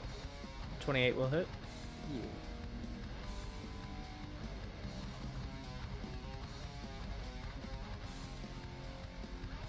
30 points of damage. 30 points. And then second shot. Alright, you shoot into it and pierce one of its arms. It's still moving, but that did a bit of damage to it. Cool. Second shot misses. Okay. So that's my turn. All right. So yeah, you fire into it and hit it, and it wrenches with pain. Second one goes wide. Now it's Blink's turn. Okay. I am going to run up. I'm going to run, like, in front of his face. Okay. And then, bam. And mace Teleport. shot. Okay. Get maced. 21? 21 just hits. Nerd. 26. 26. What's the damage? All right. Yeah, and you crunch into the same wound that Hoovel made with his arrow. It's looking rough. And then, bam. Teleport again. Okay. Is someone just gonna punch him? Can you can teleport to the same creature and use Yeah, that but ability? I don't get the third attack unless I teleport to a different target. Oh, okay. Every time I take the attack, or make an attack while taking the attack action, I can teleport 10 feet. Okay, cool. If I target a different person, oh, not one. If I target a different person, then I can target a third person and teleport to them as well. Oh, okay. So yeah, you teleport, and then you're still kind of getting used to the teleport. So this time you teleport, and then you kind of like shoulder Don't check you the wall. ever say that about Splink. You rolled a nat 1. Yeah, no, I just my footing was wrong. It had nothing to do with the teleporting. Okay. And just to prove you, I'm gonna martial arts punch this guy in the face. Okay. And by face, I mean testicles. Okay. That's a 31. 31 will hit. Oh no, my bad. 29. 29 will hit. Let's As the go. dice spins. 9 points damage. Okay. Yeah, I got it. Cool. That's my turn. Yeah, it roars out as you hit its testicles. Back to it. It will turn around. Actually.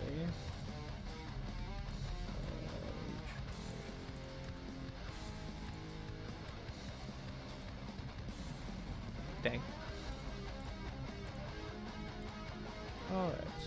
Alright. In that case, holy shit.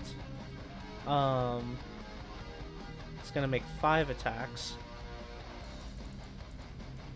At disadvantage. Ah, fuck. Ignore these.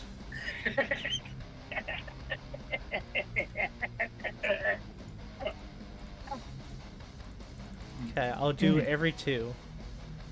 I'm just rolling them all at the same time, but I'll do every 2. Thanks. So not 20. With disadvantage is 3. So let's see. So it's still 12 to hit. Nope. Nope. 15 or 14 to hit.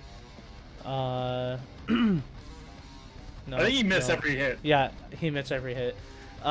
So chomping down on Splink, you're still kind of like shifting in and out of existence. And it's like, Saying I'm fucking not used to teleporting, go fuck yourself. yeah, it's like Saitama when he does like the side to side step. Yeah. That's just what he sees. He's seeing like 3 or 4 of you.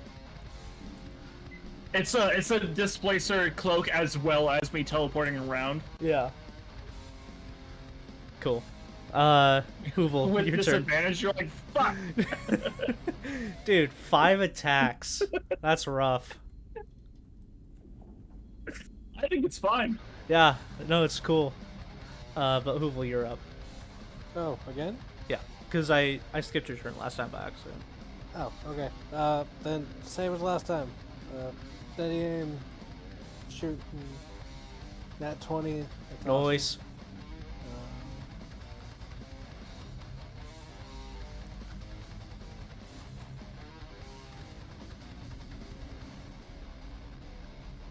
I'm gonna re-roll one of the d8s. Shit. Alright, fine. And then plus 8, so 32 points of damage. 32 points of damage. How do you want to do this? Oh, sweet! Just like straight through the skull. Okay. So as it's like biting at Splink, Splink, you are like having fun, like shifting between bites. And at one point, it goes to bite down. It chomps down, and then arrow goes through it, clamping its mouth shut. And as it does, I'm going to then like mace the arrow further into its mouth. dope. Yeah, so I'll do a combo. Arrow goes in, and it's like clamps down, and it like sends a shiver through its body, and it looks like it's about to just lose consciousness. And as it does, its last vision is a goblin coming up with a mace, just like yeah, and crushes the remainder of its skull. Nice. All right.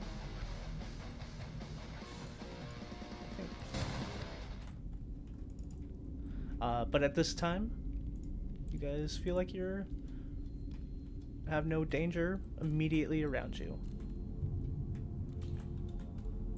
I'll immediately zoom towards the pile of treasure. Okay. I guys- make my way up that way as well. You guys all go towards the treasure, and you see encased in ice just plenty of gold, plenty of items. It's surrounded by skulls, but it is in a perfect, like, ice sculptured encasement.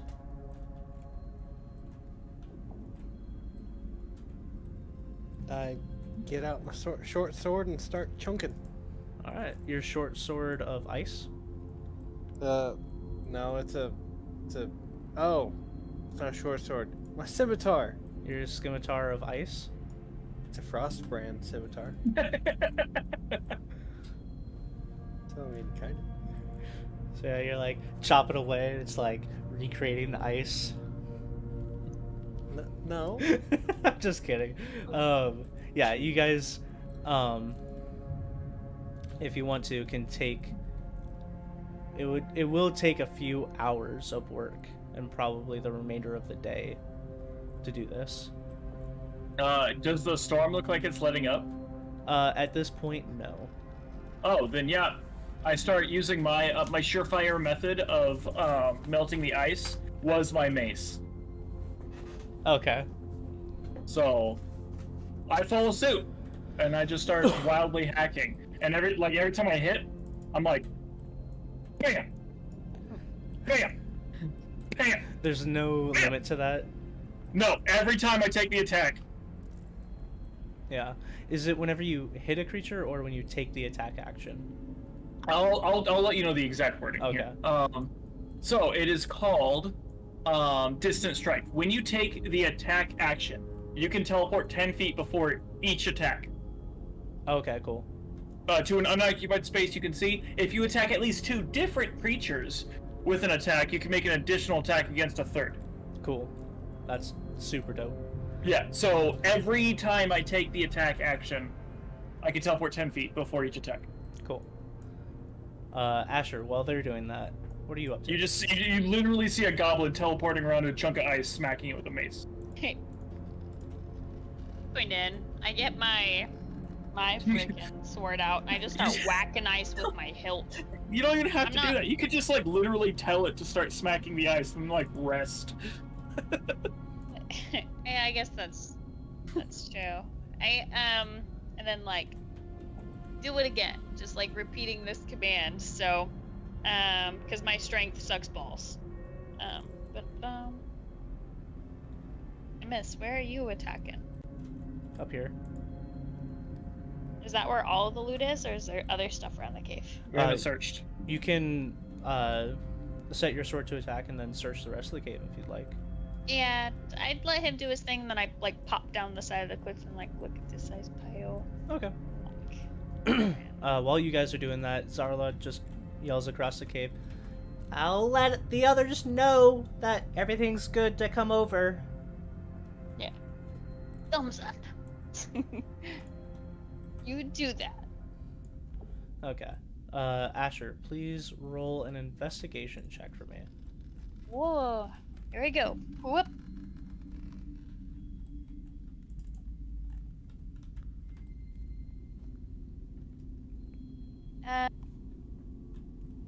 That is a not natural 20. So, Okay. yeah. I got a +6 to that. Okay.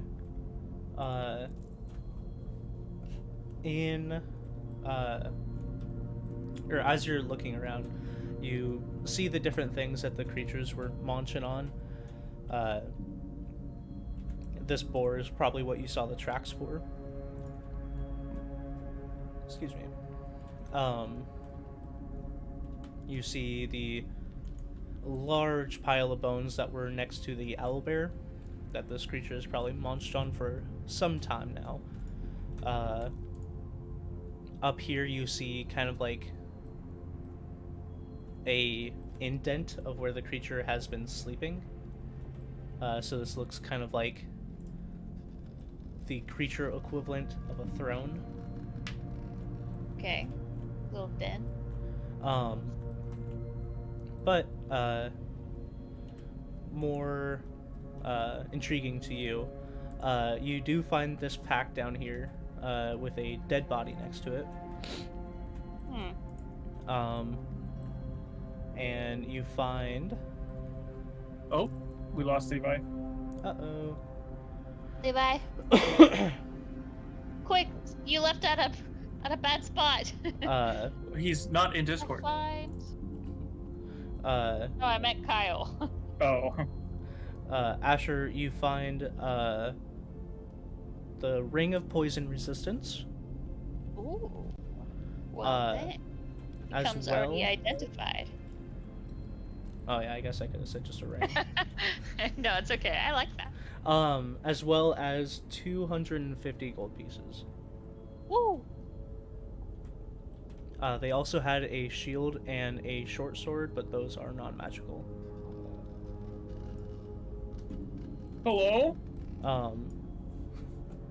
And then you also just find in the pack itself just general like adventuring gear, like the tinder box and things that you would find on a snowbound adventurer.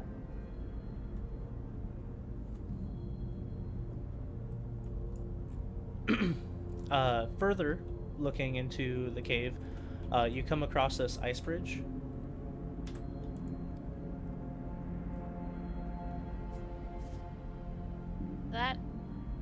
Okay, I'm back.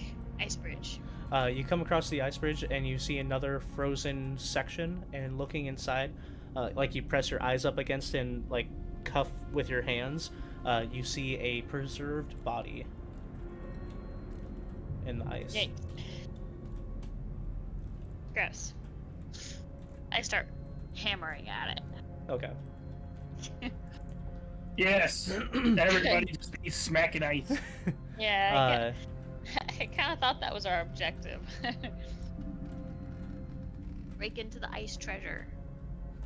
As Ismali and Snowball and Zarlod come into the cave and they see all you guys just smacking shit, Snowball will run up and also start smacking the big chunk of ice, seeing that Splink is also doing that. Ismali kind of sits down on a rock. Zarlod's just gonna start looking at the creatures. After quite a long time, Hoovel and Splink, you guys find an amulet, a cape, a I got the name, but I didn't.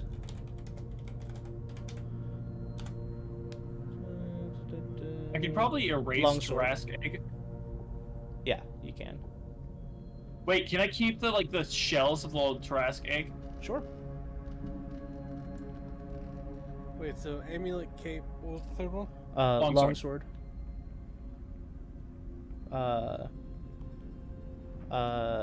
Another like cape a rope and a wand. And then as for coin, you find 260 platinum pieces, Oh, Jesus. 4,100 gold pieces, 15,000 silver pieces, and 5,500 copper pieces. And if you just want to, actually, yeah, no, that would be the way it is.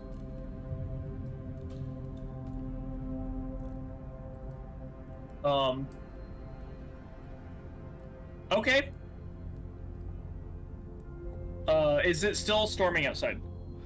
Let me roll.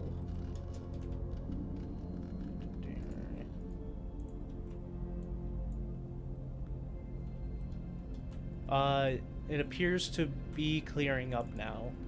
Clearing up, but not fully? Not fully, but it seems to be passing. And Okay. if you started out, you would still have low visibility, but probably wouldn't need to roll for damage. Okay. Then I'm gonna go over here after packing up all this stuff. Onto, like, I'm gonna makeshift. Wait, was there a pouch down here? A bag down here? Yeah, Asher got it. Oh, did she take the entire bag? Or Asher, did she just go through it? Asher, did you take the entire bag, or did you just go through it? What I picked up the gold and I picked up the ring. If Yeah, I'm there's gonna a take the bag. I'm gonna tie it to Snowball. Okay. Just so you Oh. know, unless you dump it out, there's like furs and like basic adventuring needs, like a tinder. No, I'm gonna empty it out. It's just gonna be all of the gold or Okay. coin. Okay. So And yeah, then I would say and help Asher finish up on this yeah, project. if you're not putting it into like a bag of holding, I would say you could get all of the gold and platinum pieces in that bag. But then it would be pretty full. I don't know if you'd be able to fit the silver and copper in there. Okay, then Can't fill this I'll quite a do the lot. opposite. Then I'll put all the equipment in there, and then I didn't want to seem like I was just hoarding all the money. Mm-hmm. But if it doesn't fit, I'll put the money into my bag of holding, and then all the other stuff into there. Okay. That works.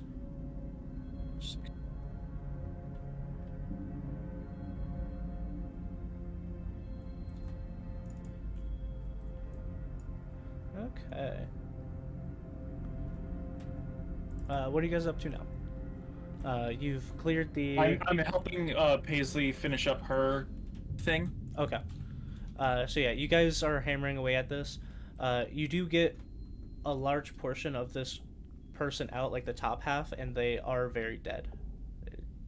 The ice preserved them, but they are long since dead. And as their skin reaches air, it quickly starts decomposing.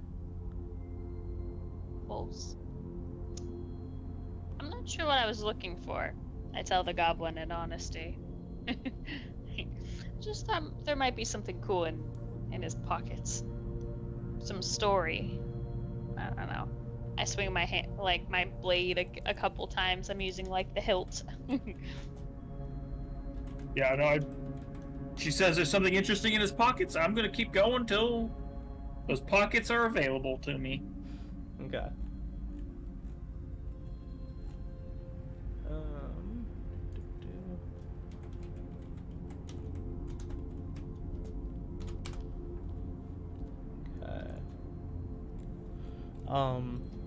So yeah, as you guys continue along, if you do want to loot his pockets, you find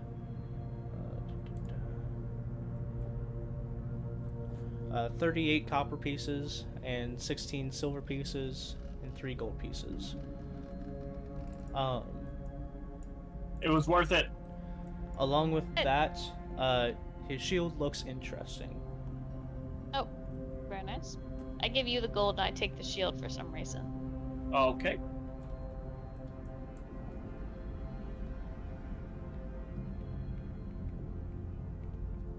Oh, I have the shield.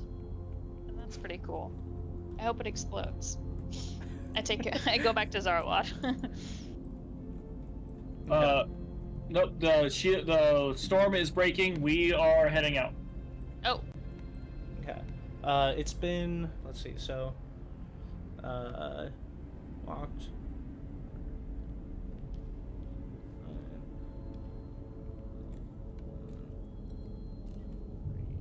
It'd be like 3 or 4 in the afternoon at this point. Do I know if we'd be able to make or find another structure before it reaches nightfall?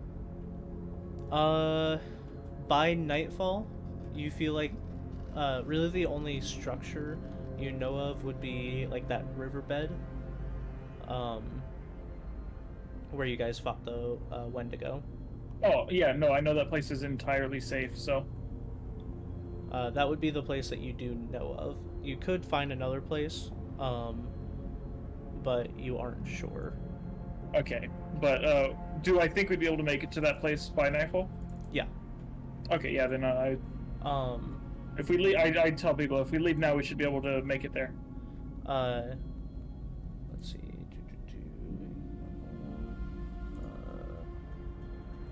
How much damage would he take?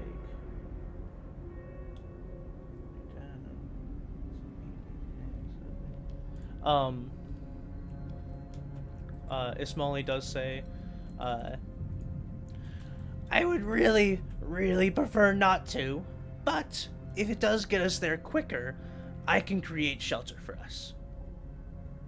Why would you not want to go?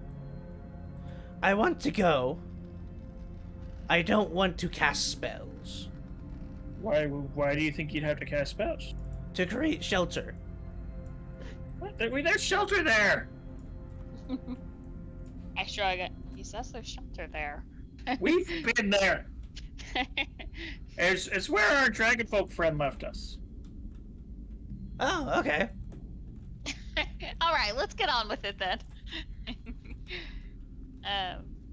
Yeah, no spell casting involved. That is the right place, right? For what? That I'm thinking of. For... The places Dragonfriend was, shelter. Oh, yeah. I'm confused why Okay. he thinks he would have to cast spells. Oh, if we didn't make it for some reason. If something for- intervened with us, would be fucked. Yeah, he said that before you... I meant to say it as him before you said that you knew of a place. Oh, okay. That's just what confused me then. Okay. We slept in this cave right on the river. We should be able to make it there before nightfall. Sounds good to me! All right, we start on departing. Okay. Hup, hup, hup. Alright. So yeah, you guys make your way to the snowbank, or the riverbank. Yes.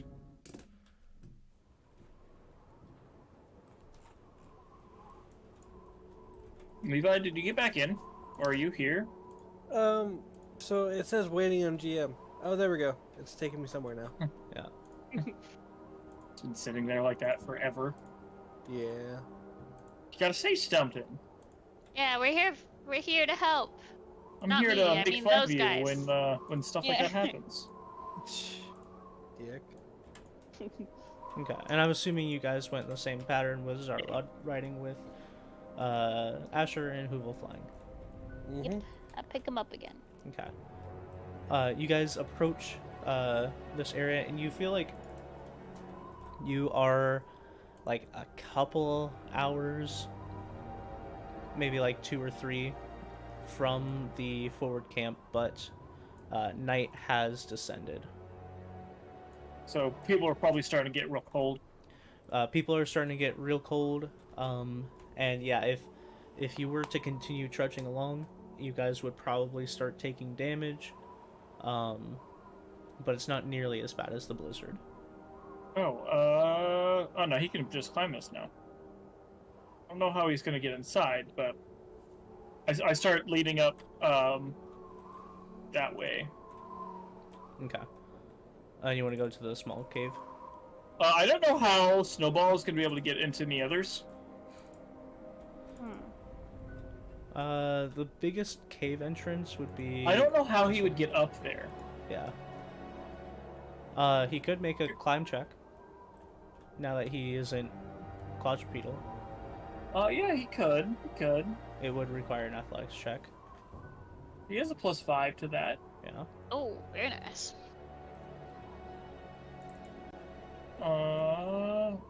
Yeah, sure. Yeah, and if he's not able to make it, we'll move to this one. So yeah, so we'll try to get up to there. Okay. Go this way to like make it as easy as possible. Okay, if you're going that way, I'll say DC 15.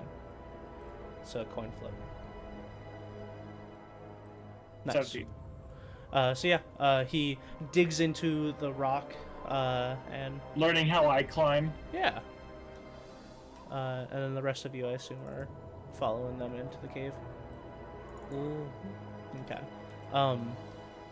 As Snowball goes in, you like see as he claws his way in and like is pulling a bit of rock out of the way, so that he can fit through the entrance. Oops. Oh, and then all of his poop is still here. Yeah, you see frozen poop on the inside. And as we walk in, I'm like, yeah, how was it, Snowballs? Snowball, feeling right at home since it smells like his poop, is going to curl up. How does he look when he goes? Okay. He's just tucked in this little corner right here. Yeah. It doesn't look bad when he's down. I was like, is it gonna do like the weird thing? Mm-hmm. I'm gonna scout the rest of the cave, make sure we are empty in here Okay. or alone in here. Then roll a stealth and then perception check. Stealth, bam. +13, 29. Perception, bam. Passive's 23. Active is not good. 15. Actually, it's not bad. Okay. So yeah, you stealthily make your way through the cave, and it seems pretty similar to the last time you guys were in here. I will say this fire would be off, but I'm not going to change it right now. The fire would have, fizzled by now, but other than that, it seems to be pretty similar. You do see more footprints from the creature that was in here before. Oh, our dragon friend has been back.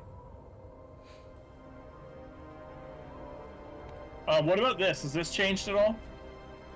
Make an investigation. Yeah, bam. Investigation, that's an 11. Okay. Nope. Seems to be about the same. Yeah. Again, like it's a pillar with like basic runes on it that could turn into any magical runes, but it's like the base ones that were there that could be turned into any school of magic. Yep, no, and he hasn't even made any changes to the ruins, so everything is exactly the same except for more footprints. I say wholeheartedly, knowing that I'm right.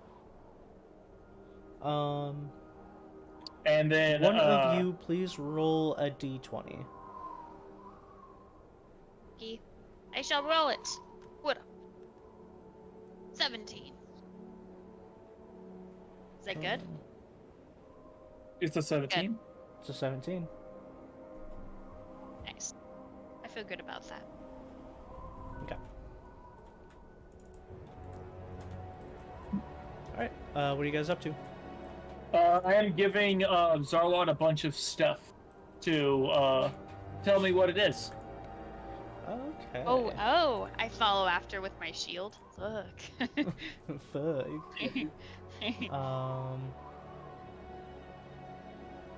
Okay. Yeah. How many items do you give him? 1, 2, 3, 4, 5, 6, 7, including the shield. He's like, if we are bedding down for the night and we feel pretty safe, I could have these done in the next minute or so. If we The next minute or so. Yeah. That's fast. if we need my spells for anything else other than this, I can ritually cast this, and it will just take quite a bit longer. I don't think we're in any rush. We're gonna be here tonight. But if you would like to get to resting and you want to be faster about it, that's up to you. All right. Oh, that's not me. Yeah. So he'll take about like 16 minutes. He uses a few spell slots, but Okay. And I go out and sit out on the ledge, keep a watch for a little bit. okay. Roll a perception check. Oh, that's good. 26. Oh, that's really good. So similar to last time, it is more clear this time, so you can see the like 200 to 300 feet. But again, like the river going through here is just like a lot of chunks of ice moving through, so it is very loud in that aspect. And while kind of just listening to it, it's almost like white noise. You're listening to it and you hear a roar off in the distance, and you don't hear it for a minute, so you're like, was I imagining it? But then you hear it again, and now that you're listening for it, you hear it more distinctly. A roar. Roll a survival or history check. Survival.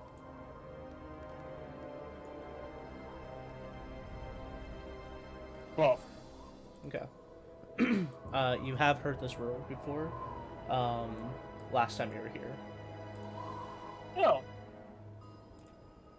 oh.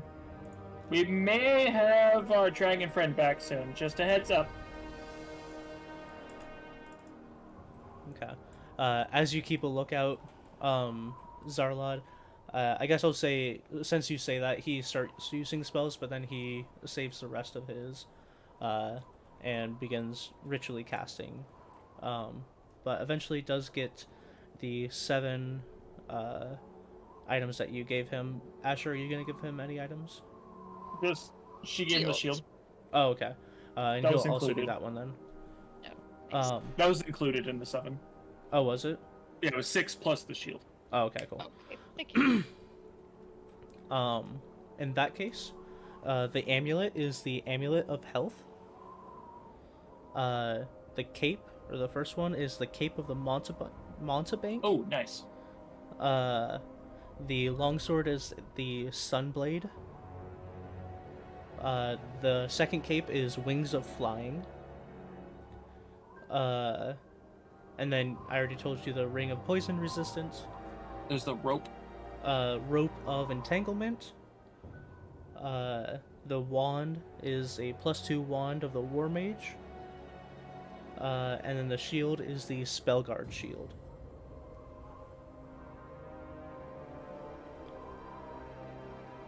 Yeah, if you need me to repeat any of those Oh, I or got them all. describe what any of them do. My shield again? The find it. Spellguard Shield. While holding the shield, you have advantage on saving throws against spells and other magical effects. The spell attacks have disadvantage against you. I hold up the Wings of Flying. I'm like, hey, Hoovel, do you want this one? I just flip you off. And then I throw you the Cape of the Montebank.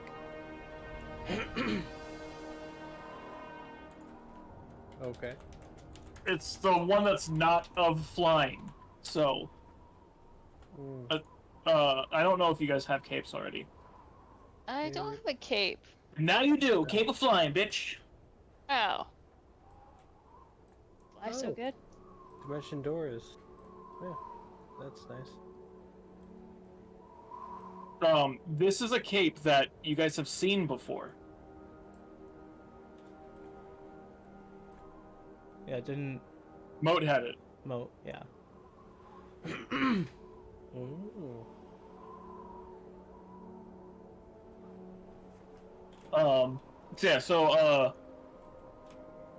Both the capes are gone.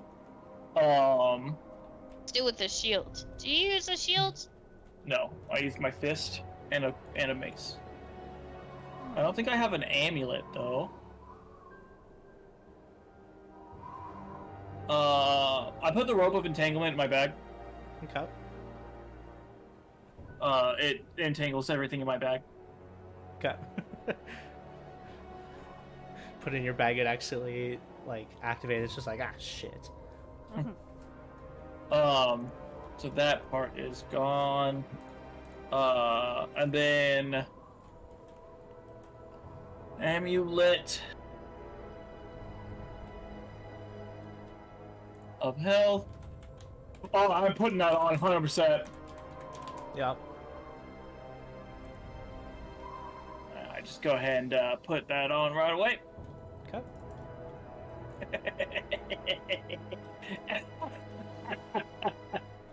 Joking. It says his constitution to 19. Nice. That was pretty good. I know 141 health. From Damn. The extra constitution. I know, but from like what was your health before? Oh, 101 or 113. 112. Damn. So give me an extra almost 30 health. So I have the fire giant's belt and the amulet of health. Mm-hmm.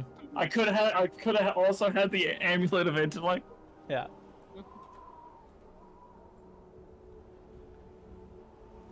Any other ones you want to pass out?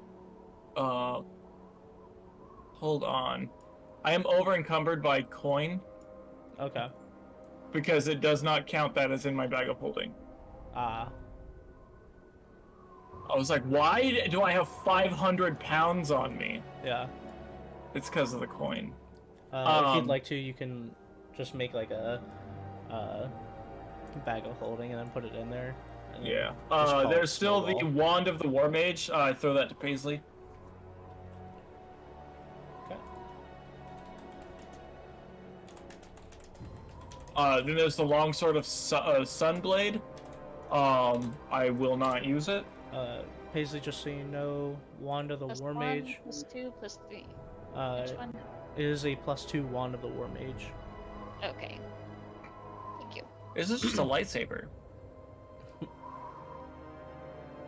The Sunblade. Yep. Yeah, it's a Sweet. lightsaber. Just a +2 to spell tech rolls? Yep, you can use that when you cast Eldritch Blast. Pretty fancy. Very nice.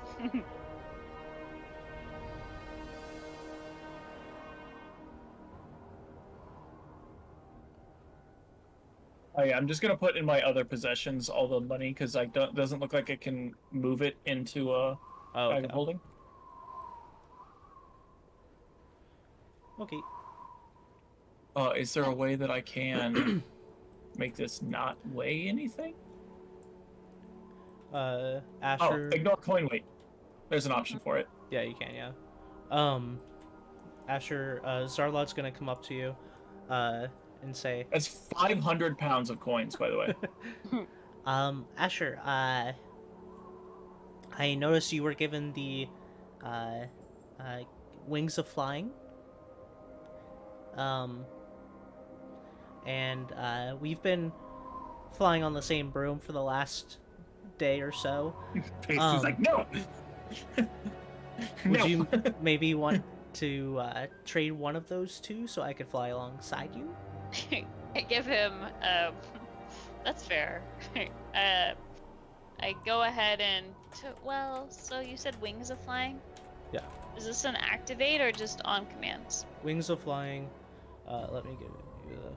Look it up. While wearing this cloak, you can use an action to speak its command word. This turns the cloak into a pair of bat wings or bird wings on your back for 1 hour, or until you repeat the command word as an action.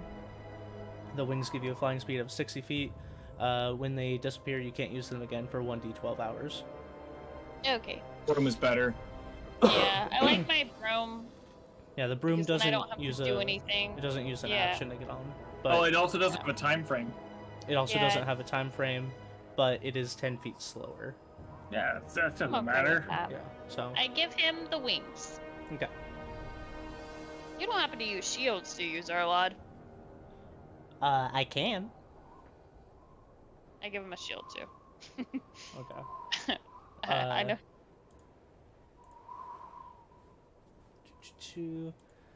So you give him the wings of flying. And spell guard.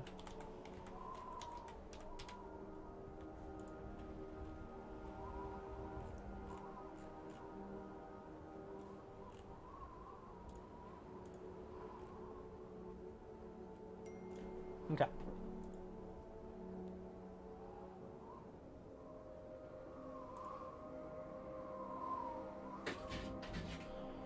All right. So is that how much you guys want to divvy up? With that. Yeah. Yeah. Mm-hmm. There's still a Sunblade if somebody wanted it, but I don't think anybody does. No, I don't remember to use the swords I have now. Yeah, so it's just going in my bag. Go.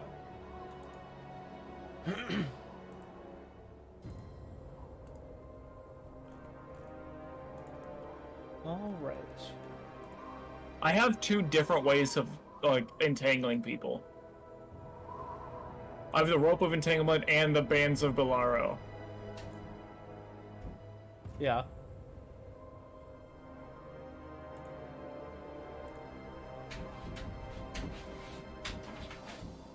Ooh, Okay. Okay. Yeah, I'll have to figure Zarlot out because he was using a shield of something. Oh. But But after distributing gear, I go back out and see if our dragonfolk friend is anywhere to be seen. yeah. With your with your perception check, you're looking outside and you still hear the far off yelling or like Rumbling of the ice. howling of the creature, but it doesn't seem to be getting any further or closer, and it's like every couple minutes. Okay.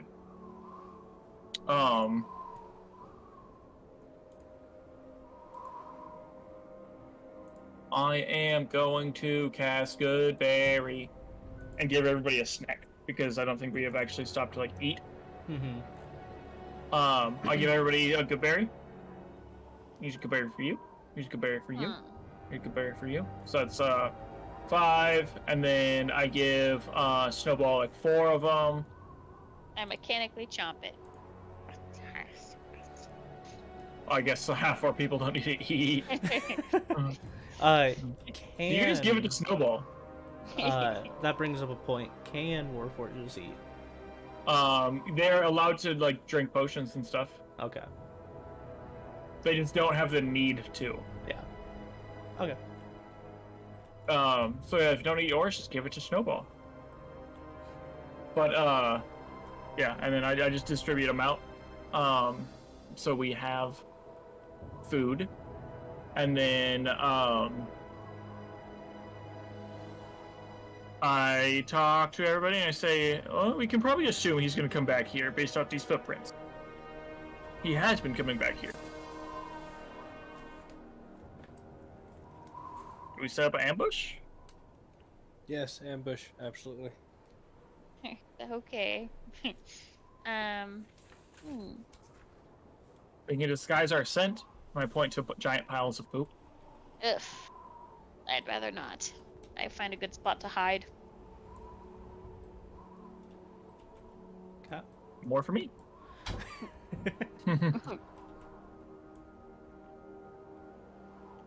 I probably already smell like Snowball, but Mm-hmm.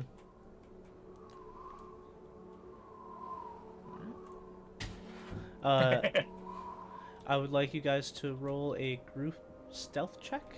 Hoovel, are you getting in the poop? Yeah, I'm getting the shit. 31. Everyone who got in the poop, who was on the opposite way of the poop. Everyone who got in the poop can roll with advantage. 31. Okay. What about Snowball, who smells like Snowball? It depends. Were you having him hide as well, or was he passed out? Well, I just fed him some berries. Okay. So I'm gonna tell him to be ready and let us know if he notices anybody coming. Okay.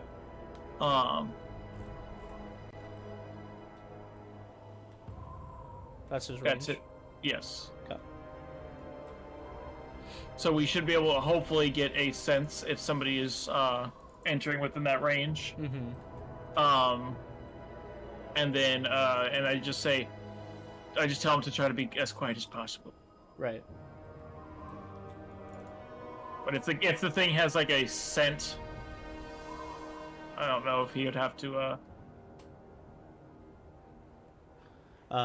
Have him make a check roll. mark. Have him roll stealth as well. Oh, okay. Well, I was gonna say it's gonna be bad, but 19. Okay. No pluses. No, he has a 10 dex. Okay.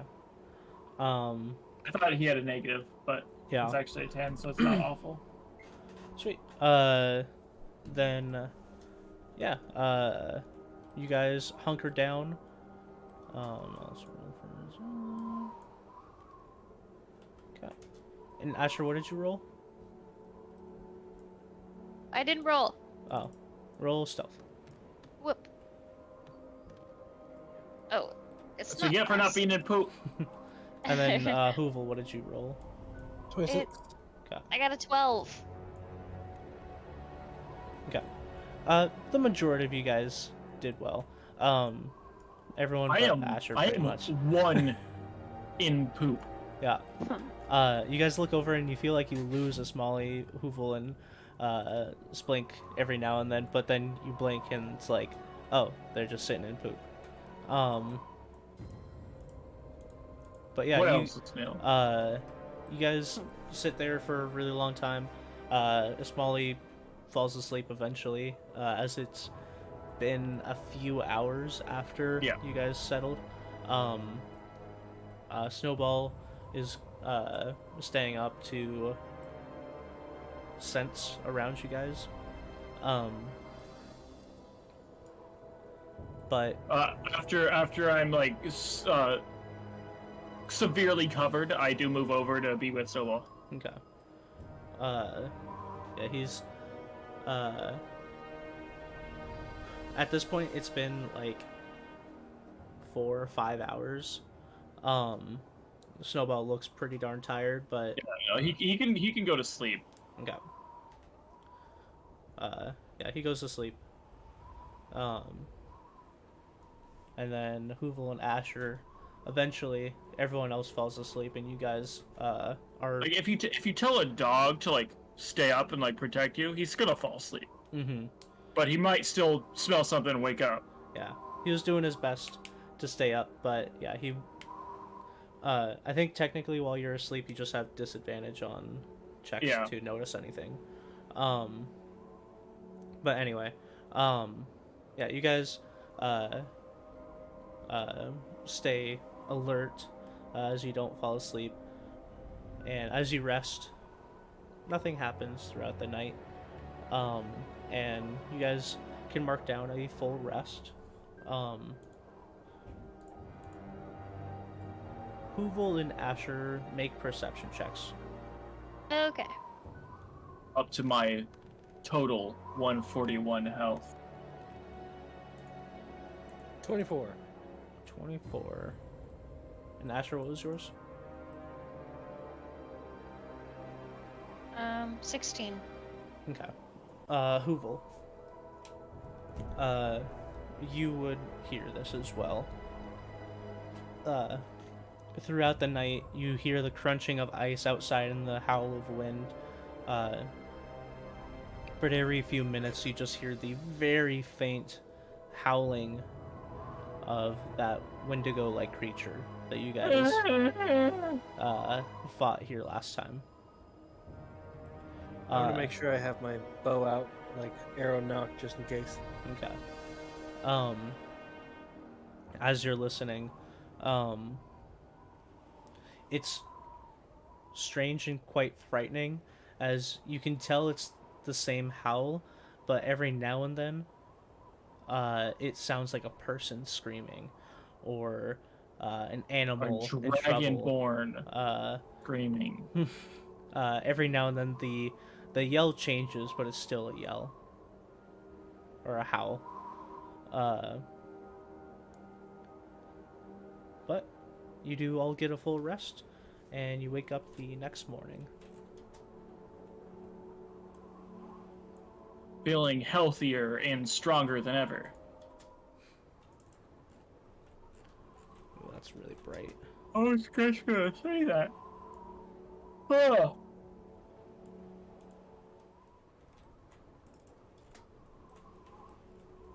Okay. What are you guys up to today? I think we're making our way downtown.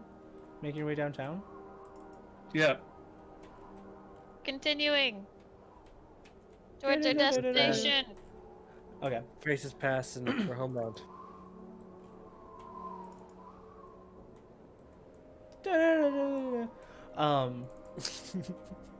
All right, so you guys pack up all your stuff and head out again.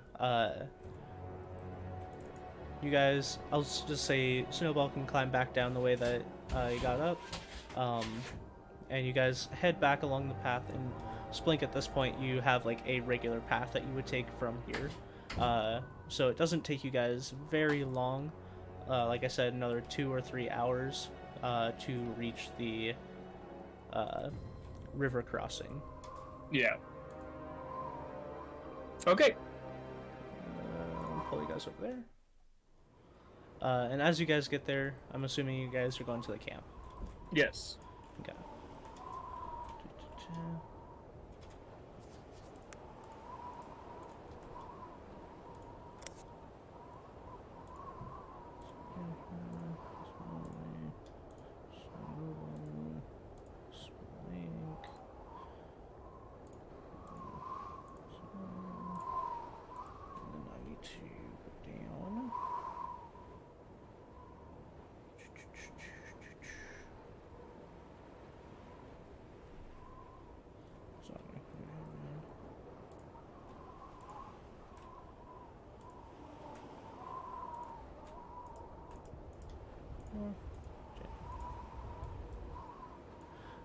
As you guys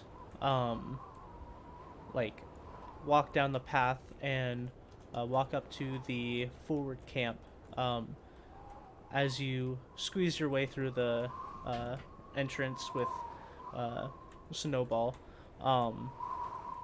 you make your way, and as you turn the corner, everyone turns their head towards you, and not like 2 seconds after people have seen you, Janrin comes flying down the stairs and goes towards Splink and gives him like a huge high five as he walks up. As I see him about to give him a high five, when I'm about 10 feet from him, I just teleport into the high five. And he's just like, "Oh my goodness!" And gives you the high five. And he's just like, "That was cool. That's cool." As he points towards Snowball. Oh, yeah, no big deal. It's just Snowball. Snowball, you've grown since the last time I've seen you. The last time I've seen you were only this big. I'm sure he does like a hand gesture. Yeah, he does. Does the whole like relative thing every time you see someone. Yeah. But you guys have been apart for a day and a half.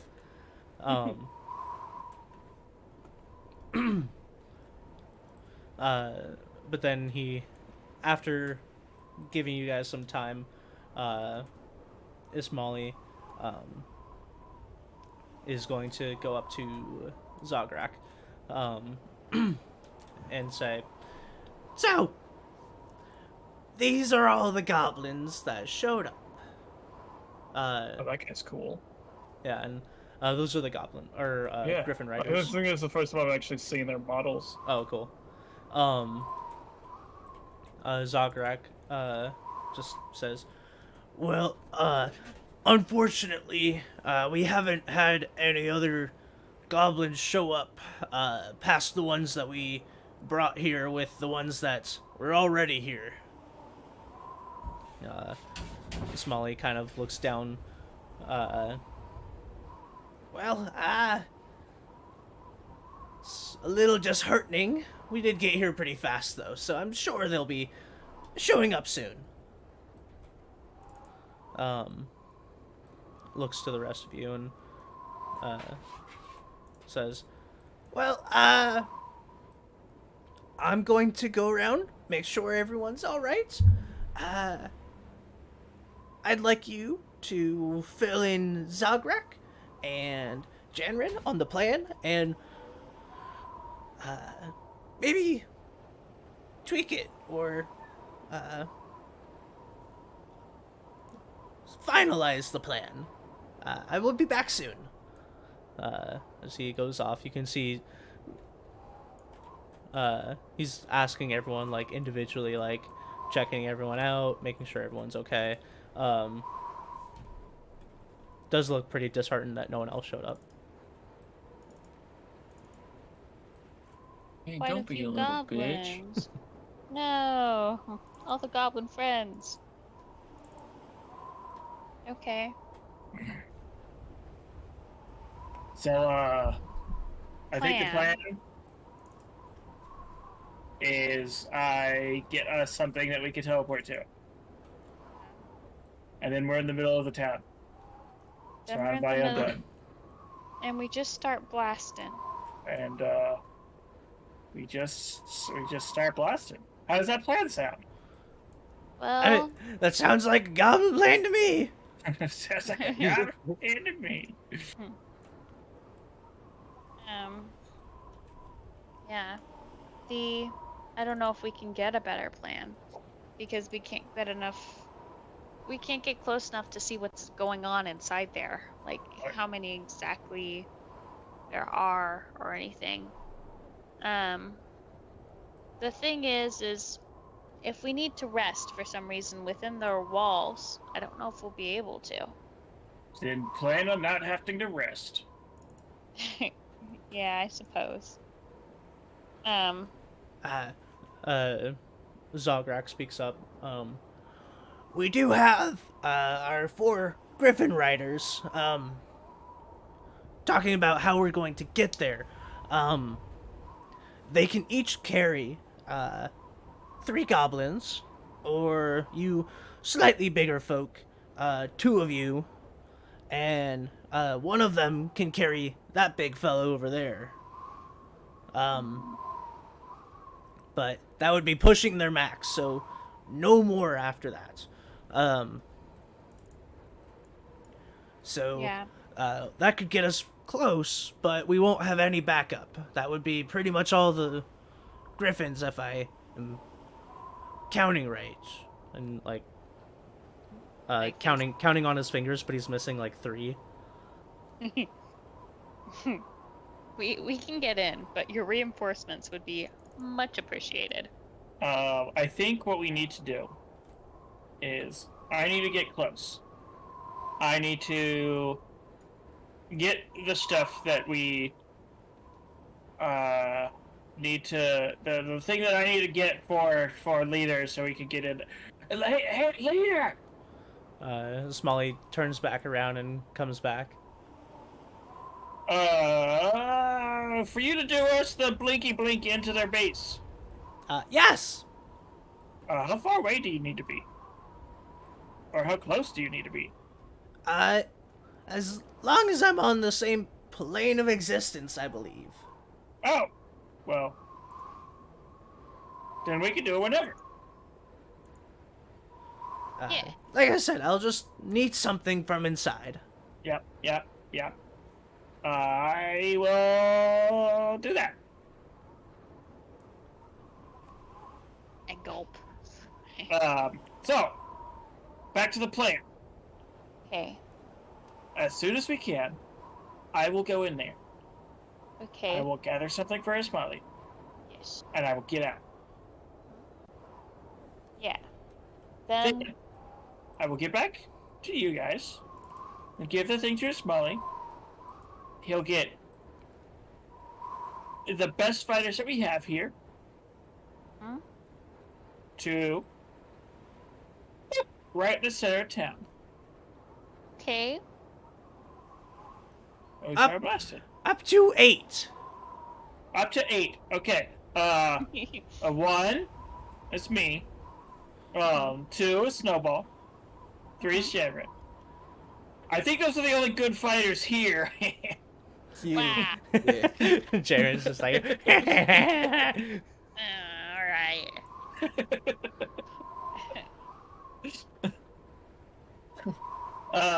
Yeah, I'll check this out.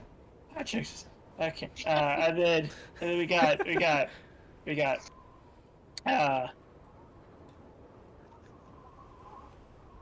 number 1. No name goblin number 2. No, it'll be mostly us. And the Griffin. Hey, Cameron. What was No Shot's name again? Mr. No Fire. No. I think he took on the dragon. I think he has a name. You're right. Mr. You're right. And little Miss Asher over here. Yeah. So that is I think that's 8. I fight a fucking dragon and you still can't remember my actual name? What? No, it's Mr. You're right. Uh-huh. Somehow I feel like this may be pleasing to Hubo. Correct me if we're wrong, but I'm pretty sure your name is Mr. Right. He's not correcting He's you. not correcting us. Just gonna like shoot an arrow really close to your feet. Still can't so- guess. Thought about it. So that's 8, right?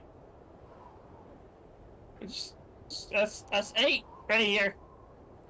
And you guys line up. It's roughly 8.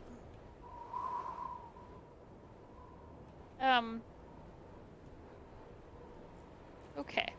Okay. 1. I poke Jenrin. 2, and I poke Snowball. 3, and I poke Asher. 4, and I poke Hoovel. 5, and I poke myself. Oh, we still got at least like.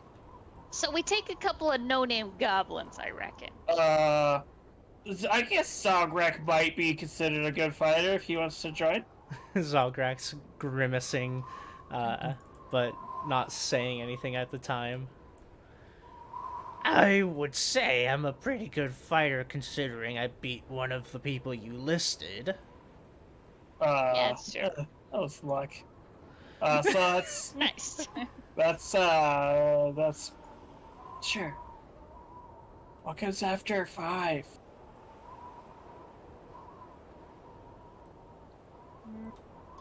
6.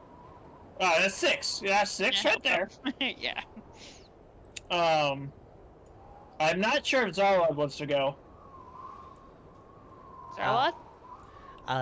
Well, I... Or you can help with the pouring fire. The what? Supporting. Yeah. Oh, supporting. I thought you said pouring fire. That'd be a good way to support. Yeah, I think if you could do that, do that. Yeah, no. Zarwad's pouring fire, guys. So, does it have to be 8? No, Are you included in the 8? Are you going? I am not included in the 8, but I do have to go. Oh. Okay. So, It is myself and up to 8 other creatures. okay. So, I forgot what number we were on. I can teleport everyone here and +1. Everyone here, including all the Griffin Raiders? Everyone here, and motions to the group that has gathered. Oh, but remember, Zarlon is pouring fire. If Sarlon's not coming, then you all and 2 more.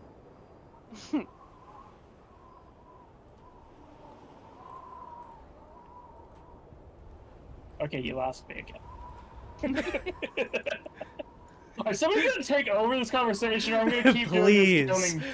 Please, Look. someone intelligent. We're taking the guy who faced me. We're taking one other no-name goblin. Zarlon, you've come a long way, but and you've kind of decked out with magic equipment, which makes me think you have. I mean, I kind of want to take it with us. He can pour fire. And you got some badass stuff now up your sleeve. I give him a wink. Well, I don't know time frame, but we were going to meet up with the other group of adventurers when we got back. You guys had another group of adventurers this whole time? Honestly, I forgot about all that. I'm not gonna lie. I was like, what? Yeah, originally, talks kind of to the goblins. Originally, the plan was that we were going to the ruins to pick out or get more magic items so that we could save some hostages that were with the undead that were friends of these other adventurers.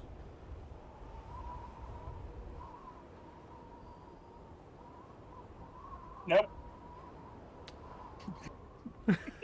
About that. Just nope.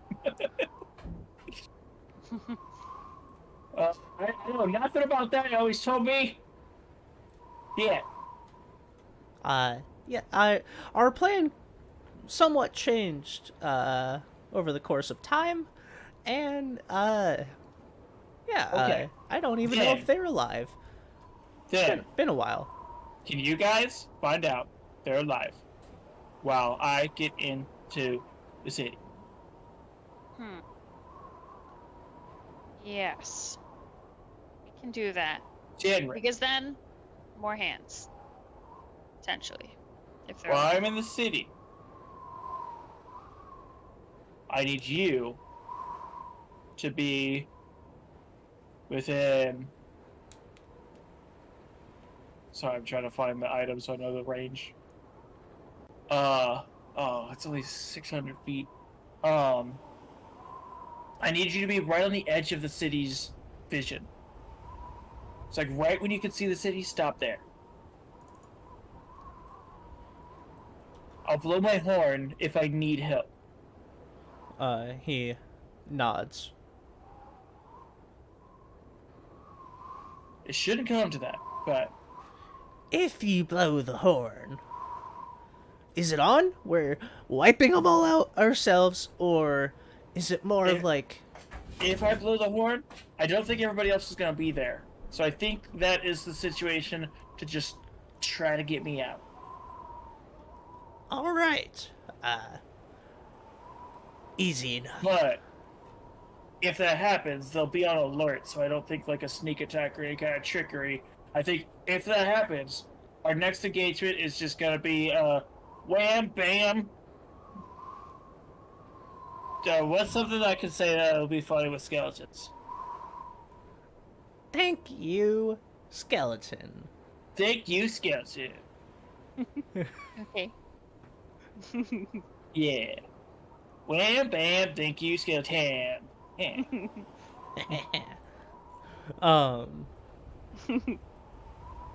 Yeah, it works. It's a stretch, but it works.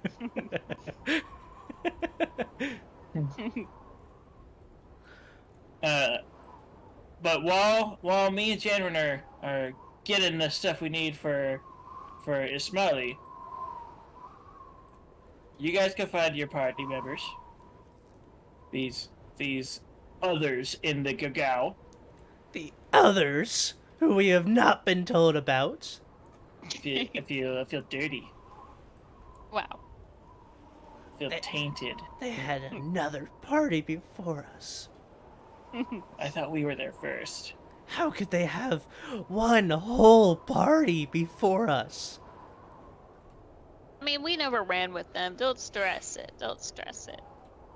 Oh, so there was just some side party? Okay. Yeah. So if you guys have Yeah. never run with a party before, it's fine. Yeah. Thinking back to like my 2 dead party members. Yeah. No. Link looks over at you. You've never ran with a party before, right? Yeah. Clutching his necklace. Ran with a party. I'm like doing mental gymnastics. Technically, this is still the original party, just like missing. Yeah. Nope. Never ran with a party before. For this one. I will Do say. you think that you're telling the truth? I mean, I validated myself in my head. It's like, well, it's Yeah, always but do you been me and believe that? Hoovel. Yeah. Yeah. It might Okay. be hard. Look. Splink's eyes narrow. Okay. What? It's still the same party. Well, does my thing vibrate as well, and I'm trying Yeah. to get to. It's still And the she- same party. We're just missing the original piece, or the original. There was never the original piece is like, and then there was a second original piece, and then it's like now you guys. So technically, this is the same party. Yeah, I feel good about that. Except for you guys I'm are in our confident. party now. Were you guys in another party besides Gagao? Yes, I was. No, I mean, What? It wasn't the other guys though. It wasn't the team we're talking about. okay, you guys go find your other party. Me and Janren will go get what we need for Smiley, and we'll meet back up, Mhm. and we can just have a big party orgy. Okay. We'll run as the biggest party to ever party. Smalley speaks up. Well, all of you are doing that. I think me and Zograk will stay here and wait for the remainder of the goblins to show up. Yeah. That being said, to make your trip faster, I will lend you each Griffin to make the process a bit faster, as I want to get this done as soon as possible. Oh dang. We get a griffin? You get a Griffin ride. Whoa! I've never ridden a griffin before. Oh, there. Nothing to write home about. And just so you guys are aware, Griffins, or the Griffin riders themselves, they have a speed of 80 flying, and then they can use their action and bonus action to dash. So that's what, like 160 to 40 per turn. So it would speed up your time to get there and back by quite a bit. Wait, how did you just do that math? 80 plus 80 plus 80. Oh, it's 80? Yeah. Okay. Okay. So it would speed up your guys' time quite a lot, because they could both fly straight there and a lot faster. How fast do you think we'd be able to make it there?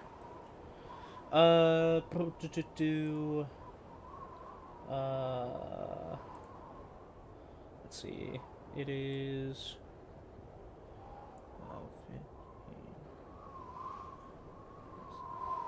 15. Getting to the outpost probably like less than a day Okay. on Griffin back if you're flying at full speed. Okay.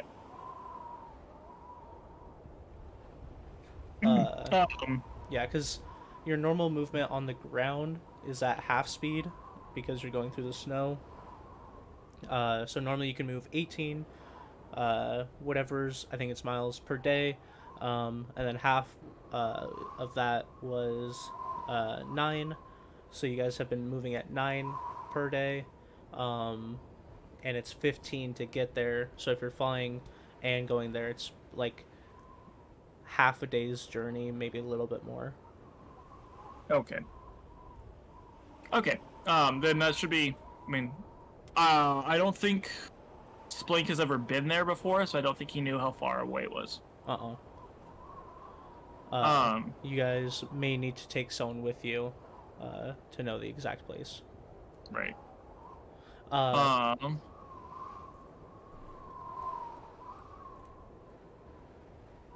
But Okay. since you guys do have a lot to talk about, and I have a lot to prep, we will end the session there, and we will come back next week with what you guys are all doing. Goblin stuff. Thank you all for joining us, and we'll see you bitches next time. See you bitches next time. Thanks. Also, don't forget to check out our Baldur's Gate playthrough on Wednesdays. Yep. Yeah. Baldur's Gate Wednesdays.